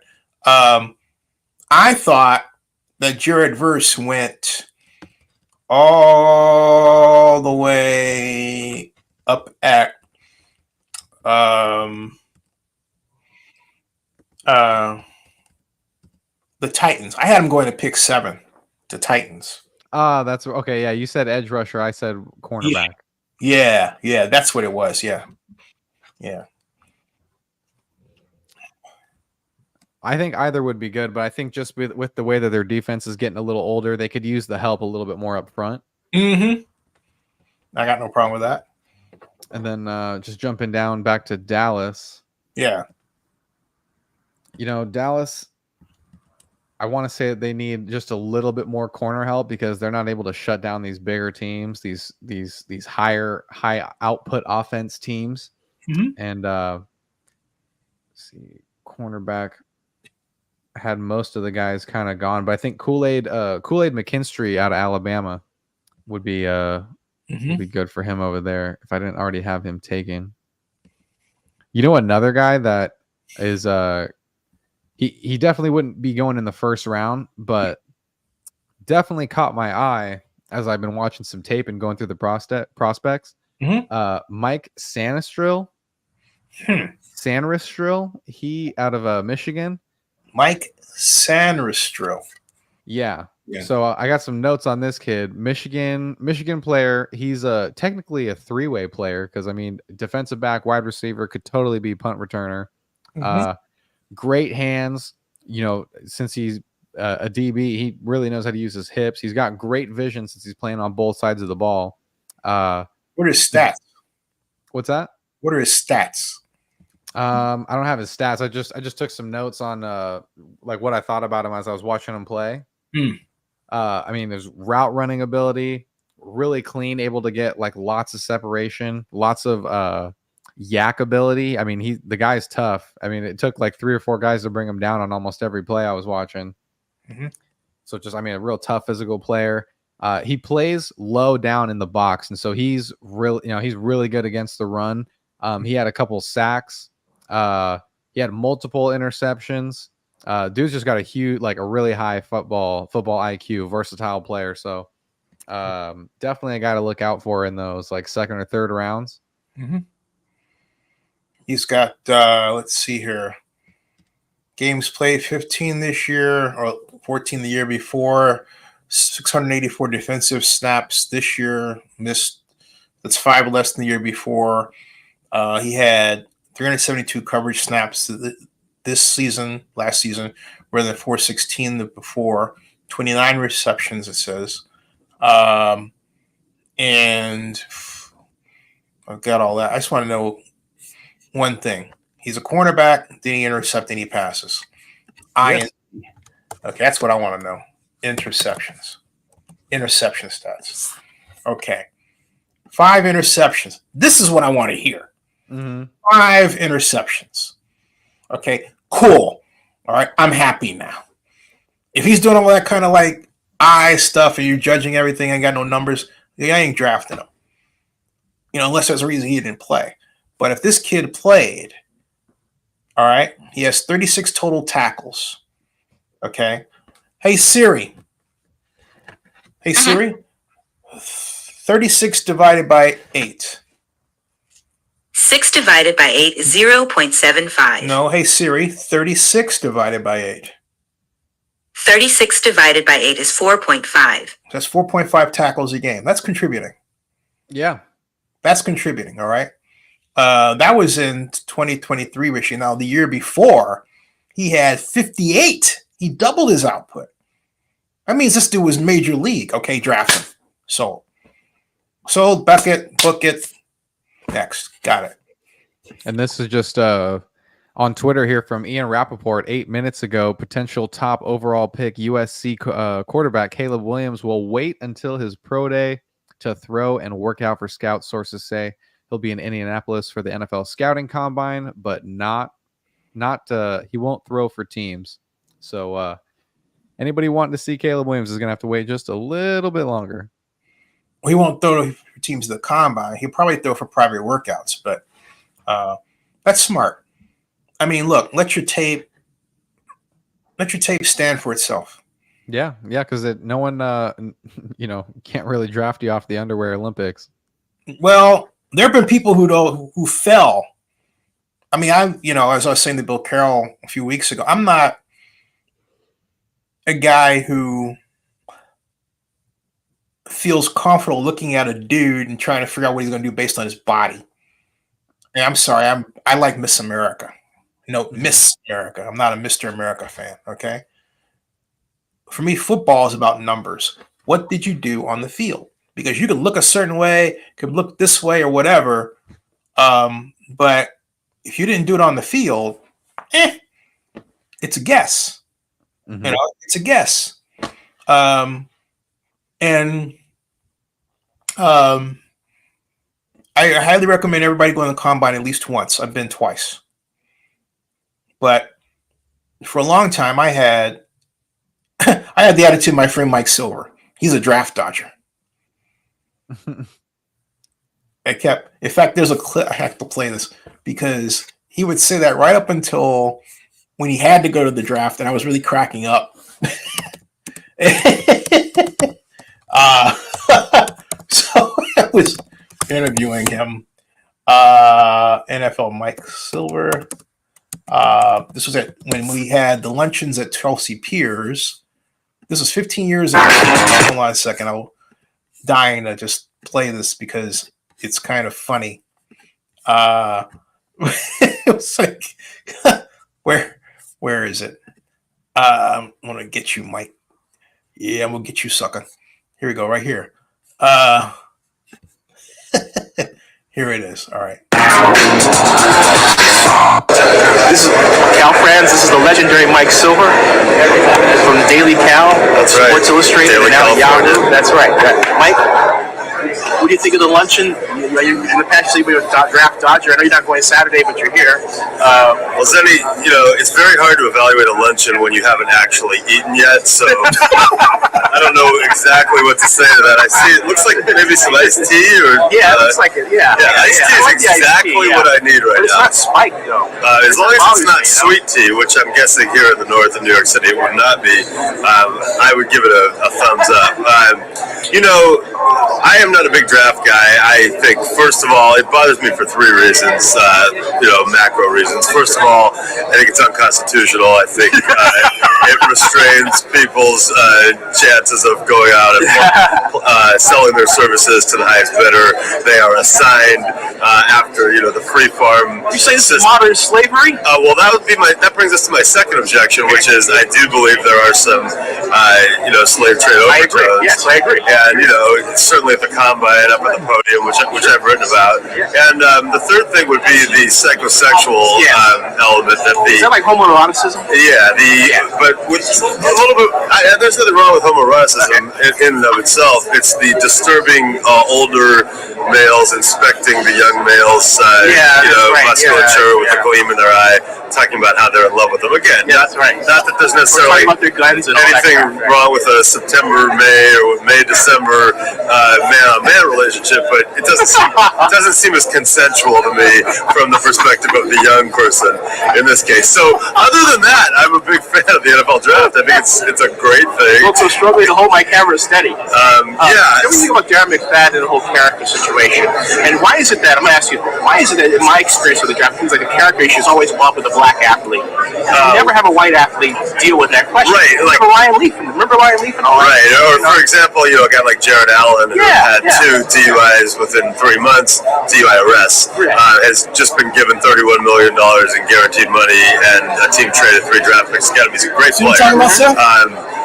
Could there have been more scrutiny to predict that behavior? And I don't know the specifics of his case. Of course, there's going to be a racial prism by which a lot of this is viewed. And until though Ozzie Newsome, for example, is one of the great talent evaluators in the NFL, all the owners and many of the men making the decisions here are, of course, white, and the prism by which we all view things in society has not changed enough. That's the first thing. The second thing is, since the NFLPA and Gene Upshaw, in my opinion, sold out their membership by giving Roger Goodell full power to discipline people, even without convictions and due process, and essentially gave him appeals power too. So he is now the Court of Appeals. I think Upshaw afraid to challenge the system. Is that the problem? Well, it's not a very good position to be in publicly when you've got to defend a Pac-Man Jones or a Jared Allen or a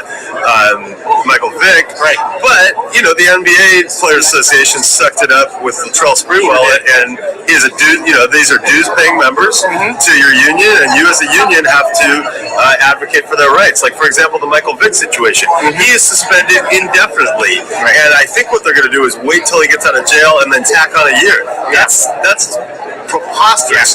You say, what is the suspension? What is the rule? What is our policy on something like this offense, dogfighting?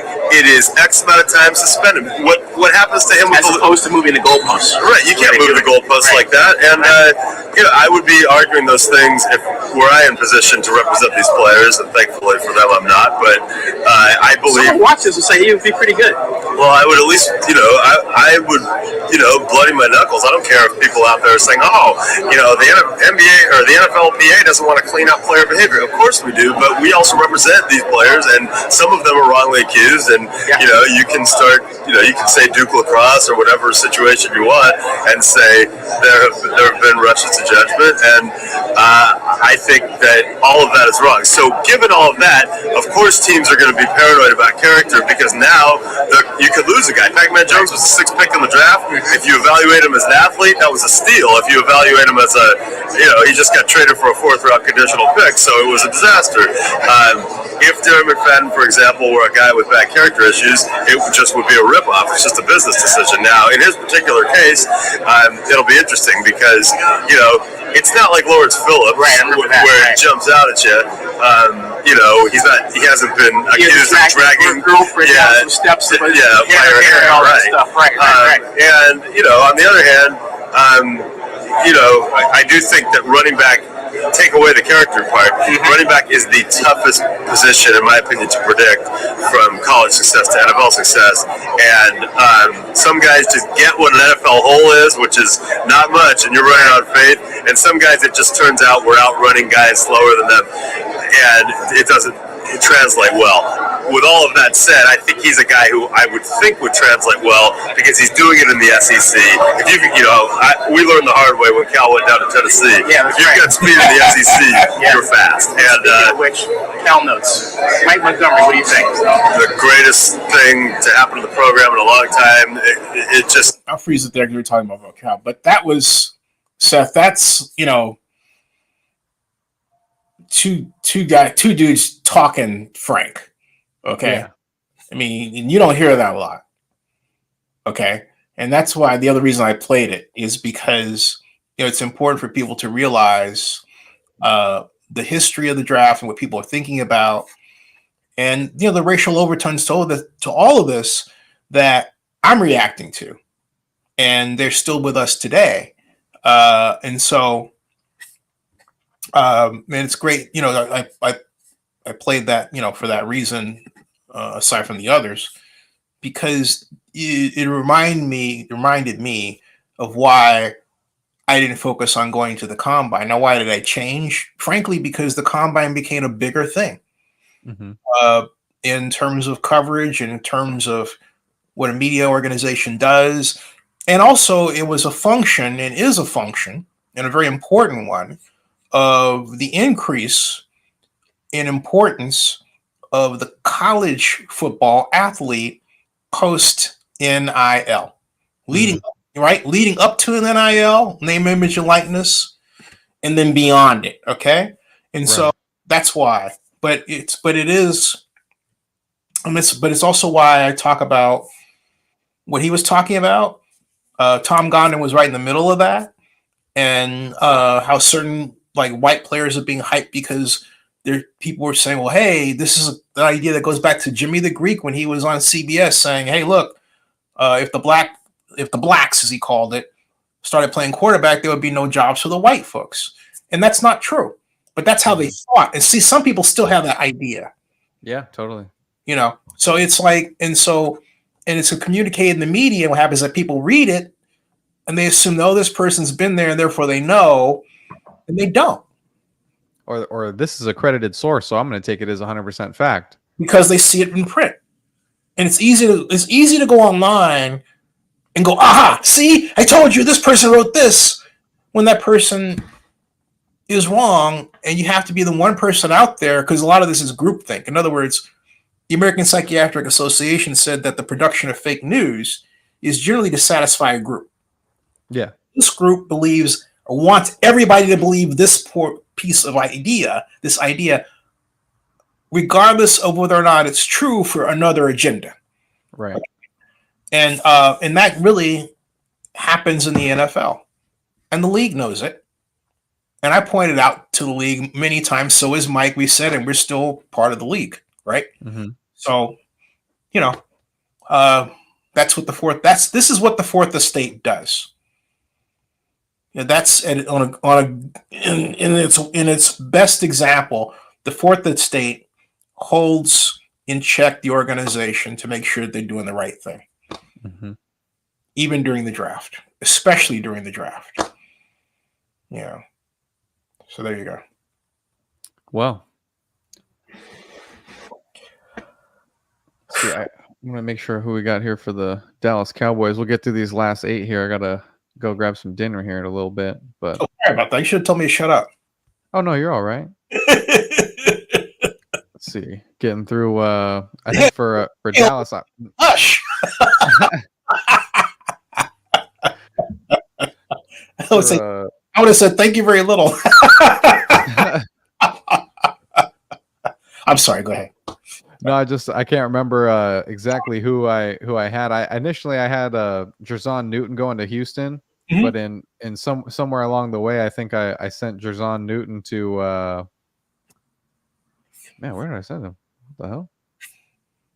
And we had settled on Stanstrom. Oh, I sent him to Miami, the defensive lineman out of Illinois at pick 21, and so Powers Johnson, interior offensive lineman out of Oregon. He's the one that ended up going to Houston Texans. And then Dallas picking up the offensive tackle out of Washington, Fatanu. Mm-hmm. And now we're moving on to Green Bay, pick 25. The Packers. So I introduced you to, and I need to put his video up. Remember Mr. Wilhite? Okay. Yep. Yeah. I need to put his interview up.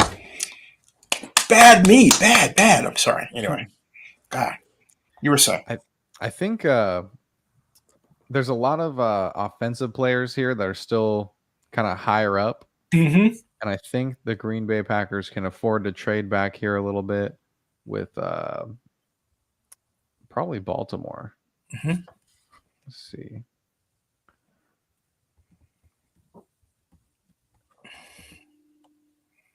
It's not going to let me do that. Okay, here we go. All right, Baltimore moves up. We still have Troy Fontenot on the board, huh? No, that's the guy that just got picked by Dallas. By Dallas, okay. 6'4", 317 Washington. What about Michael? Here? Is Michael Penix still on the board? Yes, he is. What? Send that boy somewhere. Well, I just didn't have a super good fit for him yet. May I suggest one? Yeah. It ain't the Packers, of course. But I do believe the next team coming up is a great fit for him. Baltimore? I thought Tampa Bay. The Bucks. Ah. Yeah. Okay. Yeah. Michael. Well, I have Bucks. We're gonna get Keon Coleman a steal to Baltimore. Give him the.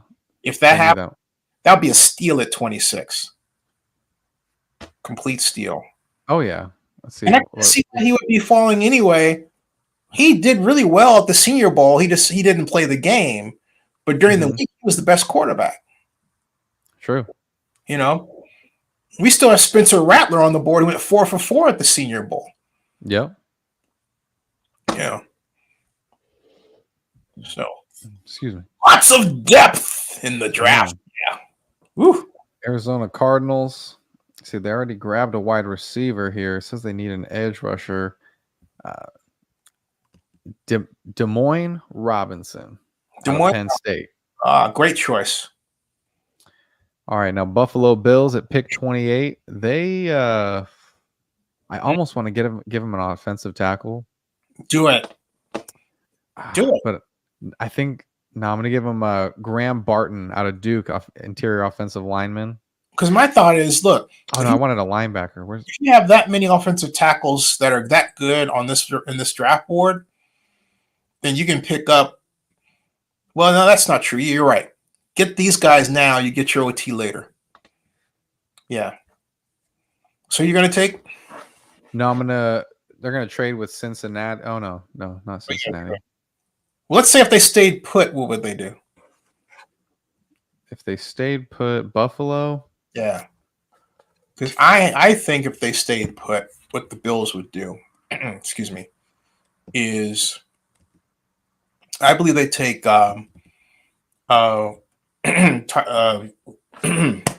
excuse me. I don't think they let Brian Thomas of LSU, wide receiver, get past him. Brian Thomas. Of LSU, yeah, speedy dude, very speedy dude. I don't think we haven't touched him yet, but they would not let him. They would not let him pass. I gave him to the Jaguars because of the Calvin Ridley situation. I don't think Calvin Ridley stays. And Okay. even if he does, they bolster up that wide receiver position because T-Law just can't seem to get it done with the weapons that he has right now. So And then, going. I'm sorry. Go ahead. Yeah, they ended up taking Thomas in the with their first round pick, and then I think in the second or third round they get another running back to pair with ETN and kind of get a different running back by committee going. You think they might shock everybody and take Bo Nix off the board? Who? Bo Nix out of Oregon. For Buffalo? Yeah. Really? I'm just asking. I'm not saying he's sitting there. And look, how old is Josh now? And who's the backup quarterback? That's a good point. And they haven't gotten it done yet, right? No. But here I'm gonna throw it for a loop, and I'm gonna say JJ McCarthy to Buffalo. You think JJ McCarthy is better than Bo Nix? No, that's why he's not gonna be a first year starter. He's gonna sit. But I mean, in terms of what the Bills like to do, running. I think by the time Josh Allen is out of there, the Bills won't be doing what the Bills are doing now. The Bills are going to be a completely different team. Interesting. All right. And then so now I traded back as the Raiders, and so the Raiders are picking now at 29 because they couldn't get the guys that they wanted. But what if they stayed up there? What would the Raiders have picked in your view, or who? Probably Kool-Aid McKinstry. Okay. I just think because the offensive tackles were gone at that point, and then so was Jaden Daniels and Caleb Williams. But so I've never known the Raiders to trade though. Well, the Raiders have a. I mean, I'm not saying that they won't. They historically the Raiders have not been known for trading. Sometimes you just don't like what you see, you know what I'm saying? And you got to make the decision. Is it better for me to get somebody that I know I can get later and then be able to acquire more players? Because Tom Telesco, the only reason I did this is because Tom Telesco is a really, really good GM picking in the second and third rounds. Okay. And so if he's able to get more picks in those rounds, I think we'll be able to get more starter caliber players that'll actually last on the roster as opposed to first round busts or that the Raiders have typically gotten, Cleveland Farrell, which you were present for. So I'm sorry. So I mean, I had no business taking Cleveland Farrell. No, not at all. But this is a tough position here because I mean you have offensive tackles like Amarius Mims and Tyler Guyton on the board, but then you also have Bo Nix who's available. I'm gonna show you something. This is NFL. This is more Zennie62Media NFL draft history. Okay, this will crack you up. All right, I hope. All right, I hope. Where is this? Oh, come on, man. Where is it? Go here. Go there. All right. Okay. All right, a second. NFL draft. There. Show all. Okay.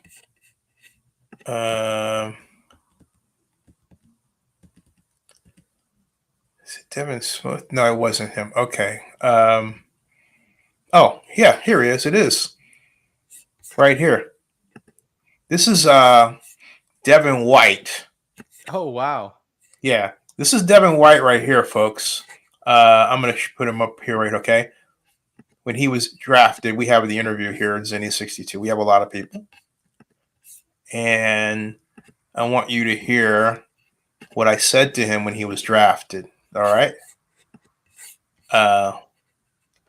Hey, so when did you first realize you're going to be a Buccaneer? I first realized I was going to be a Buccaneer when I seen Farrah from Clemson get the call from the Raiders. You know, I knew. See? Okay. Listen. I was in play with the Raiders at 4, but you know, Coach Bruce told me if I was on the board at 5, he was going to take me, and that was like my own kept hard secret. You know, from like. Because see, the reason why I show that is because I told him he was going to the Raiders. Mm-hmm. All right, and I thought that was a deadlock deal, but no, Mayock had to go and do what he did. And I'm like, brain dead. Yeah. Jeez. Anyway, there you go. Don't you just love the internet? Oh yeah. And not only that, how many media companies? Think about this. Think about the gravity of what I just did. How many blankety blank media companies can dial up? I mean, just dial up an interview that they had back in NFL draft history, right? And see what was said, what that player said, what the thinking was, right? But Zennie62Media can do that. That's why we're bad, man. Hell yeah. That was hilarious. That was good, man. Somewhere you'd like to show that to Mayock. Just, man, what the heck? Like, what were you doing on draft night, man? What? Huh? What? Yeah, something other than drafting. You know. What? Yeah, a whole lot of things other than drafting. Golly. You talk about falling asleep at the wheel. And then he came up with his stuff about and all this gobbledygook. Didn't have any insurance either. No. I mean, man, oh, man. All right. Well, let's just wrap up these last 4 here. Yes, sir. So I had the Las Vegas Raiders at 29 and taking Tyler Guyton, offensive tackle, because okay. Sneaky little trick here. I think the Raiders are going to take a free agent quarterback. Interesting. Now, I think the Lions at this place, I think they're going to bring in, at this point, okay, an offensive guard or offensive tackle. And actually, you know what? If I take a look at, if I go best available or best remaining, all right, there is, I really, oh gosh, I so want to give the Lions Ladd McConkey of Georgia. And I think I will. Yeah, Ladd McConkey. Who really fits into he's massively cat quick, excellent mid-range pass catcher who will excel at yards after the catch. So yeah. McConkey, yeah.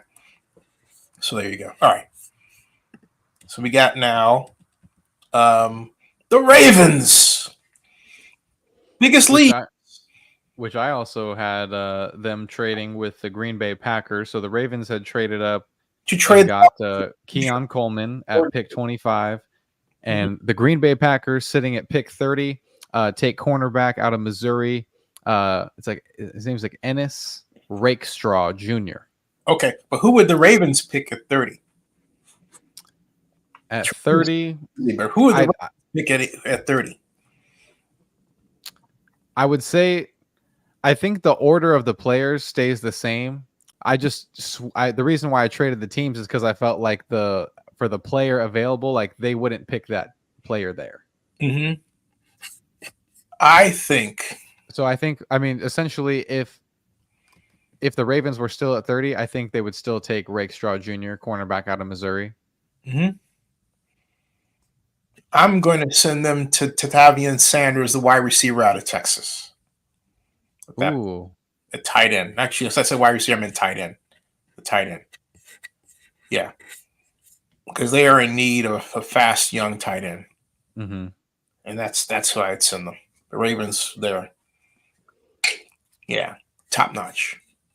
And then 31. Ooh, Uh, ooh. I had the Niners actually trading with the Bengals. These trades, man. Before you trade them, let's because we get the Chiefs out of the way. No, they're the last team. Okay, so you have the Niners. Oh, sorry. I'll shut up. You go with because that's right. You had the trade thing. I'll just say the Niners had traded up to 18 to take edge Latu out of UCLA, big guy. You know, he's a big prospect. Yes. And so then the Cincinnati Bengals, they need an offensive tackle. Bagels. And they got can't remember his first name. Starts with an A. Last name Mims, offensive tackle out of Georgia. Oh, yeah. You've got Mr. Let's see here. It's like a Darius. I think it's something like that. I'll get that real quick for you.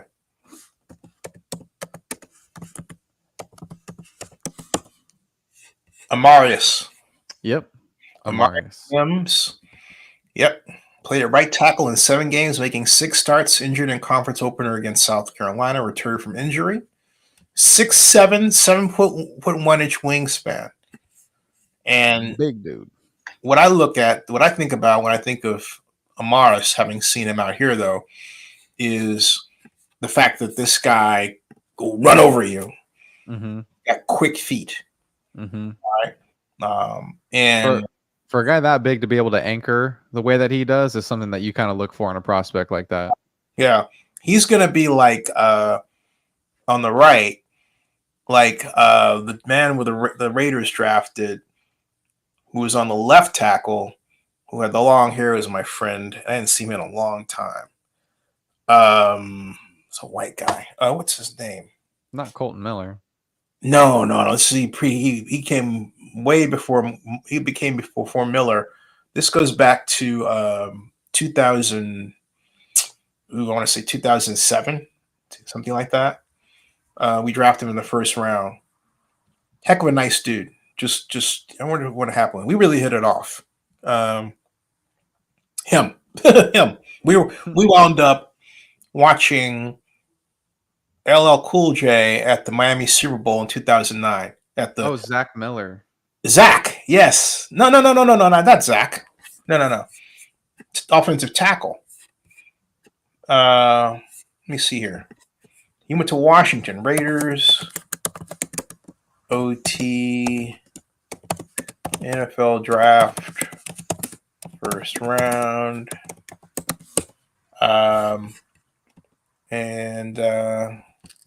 Let's see here. Who is that? Oh, this is way back in history. Way back in history. Far back in history. And when I see his name, I probably wind up yelling it out. Let's see, Seattle. All right. Oh. Offensive tackle.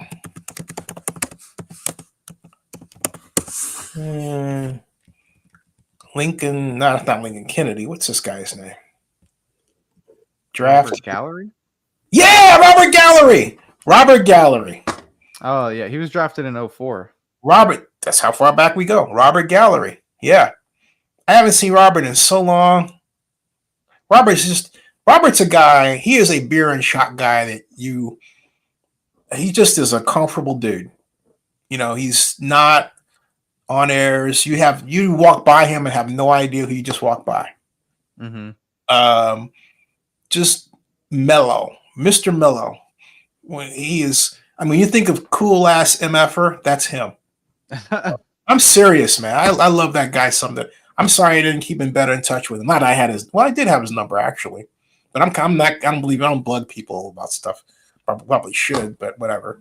But yeah, just a heck of a nice guy. Robert Gallery. Man. Yeah. Robert Gallery. I wonder what happened to him. That's a guy it'd be fun to get on for an interview. Robert Gallery, football guard.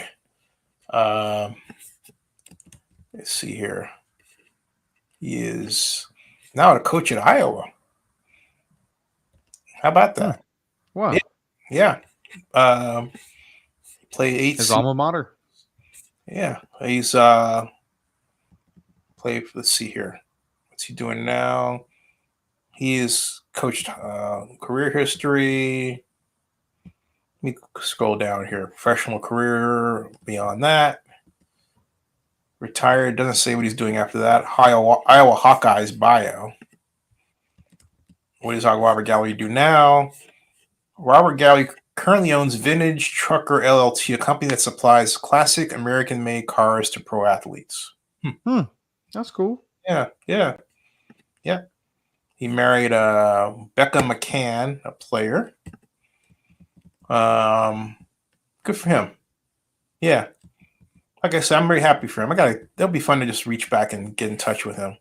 Yeah. Like I say, it's just a mensch. That's a mensch. Robert Gallery is a mensch. All right. So we are almost at the end, if not at the end. Chiefs. Last one. Uh-oh. Okay.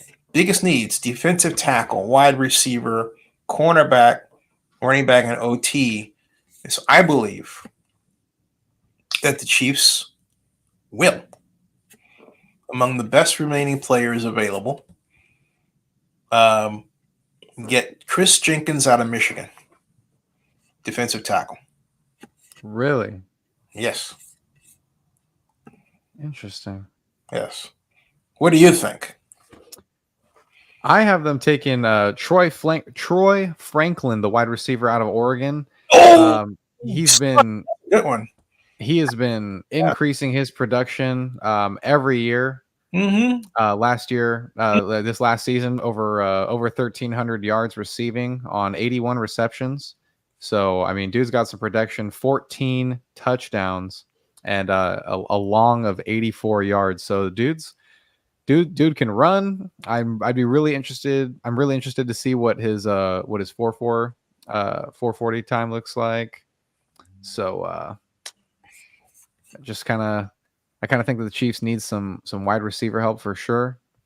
And I think the Bo Nix kid has gotten a lot. I mean, he's got 47 touchdowns to 3 interceptions. So Bo Nix he's gotten some passes out. And so I would trust any wide receiver who's caught a pass from that kid. Yeah. Well done, sir. Right on. We made it through the first round. We'll have to do round 2 again soon. Yeah, well, next time we'll do a straight out mock draft and we'll just get through the players and without the commentary much. And we'll yeah, there we go. Yeah, that's what I'm doing right here on the website, but I accidentally did it for 7 rounds, so I'm not sure if I can save this one. Oh, are you using one of those software service draft thingies? Yeah. Yeah. Okay. All right. Well, folks, he's got a hard dinner time date.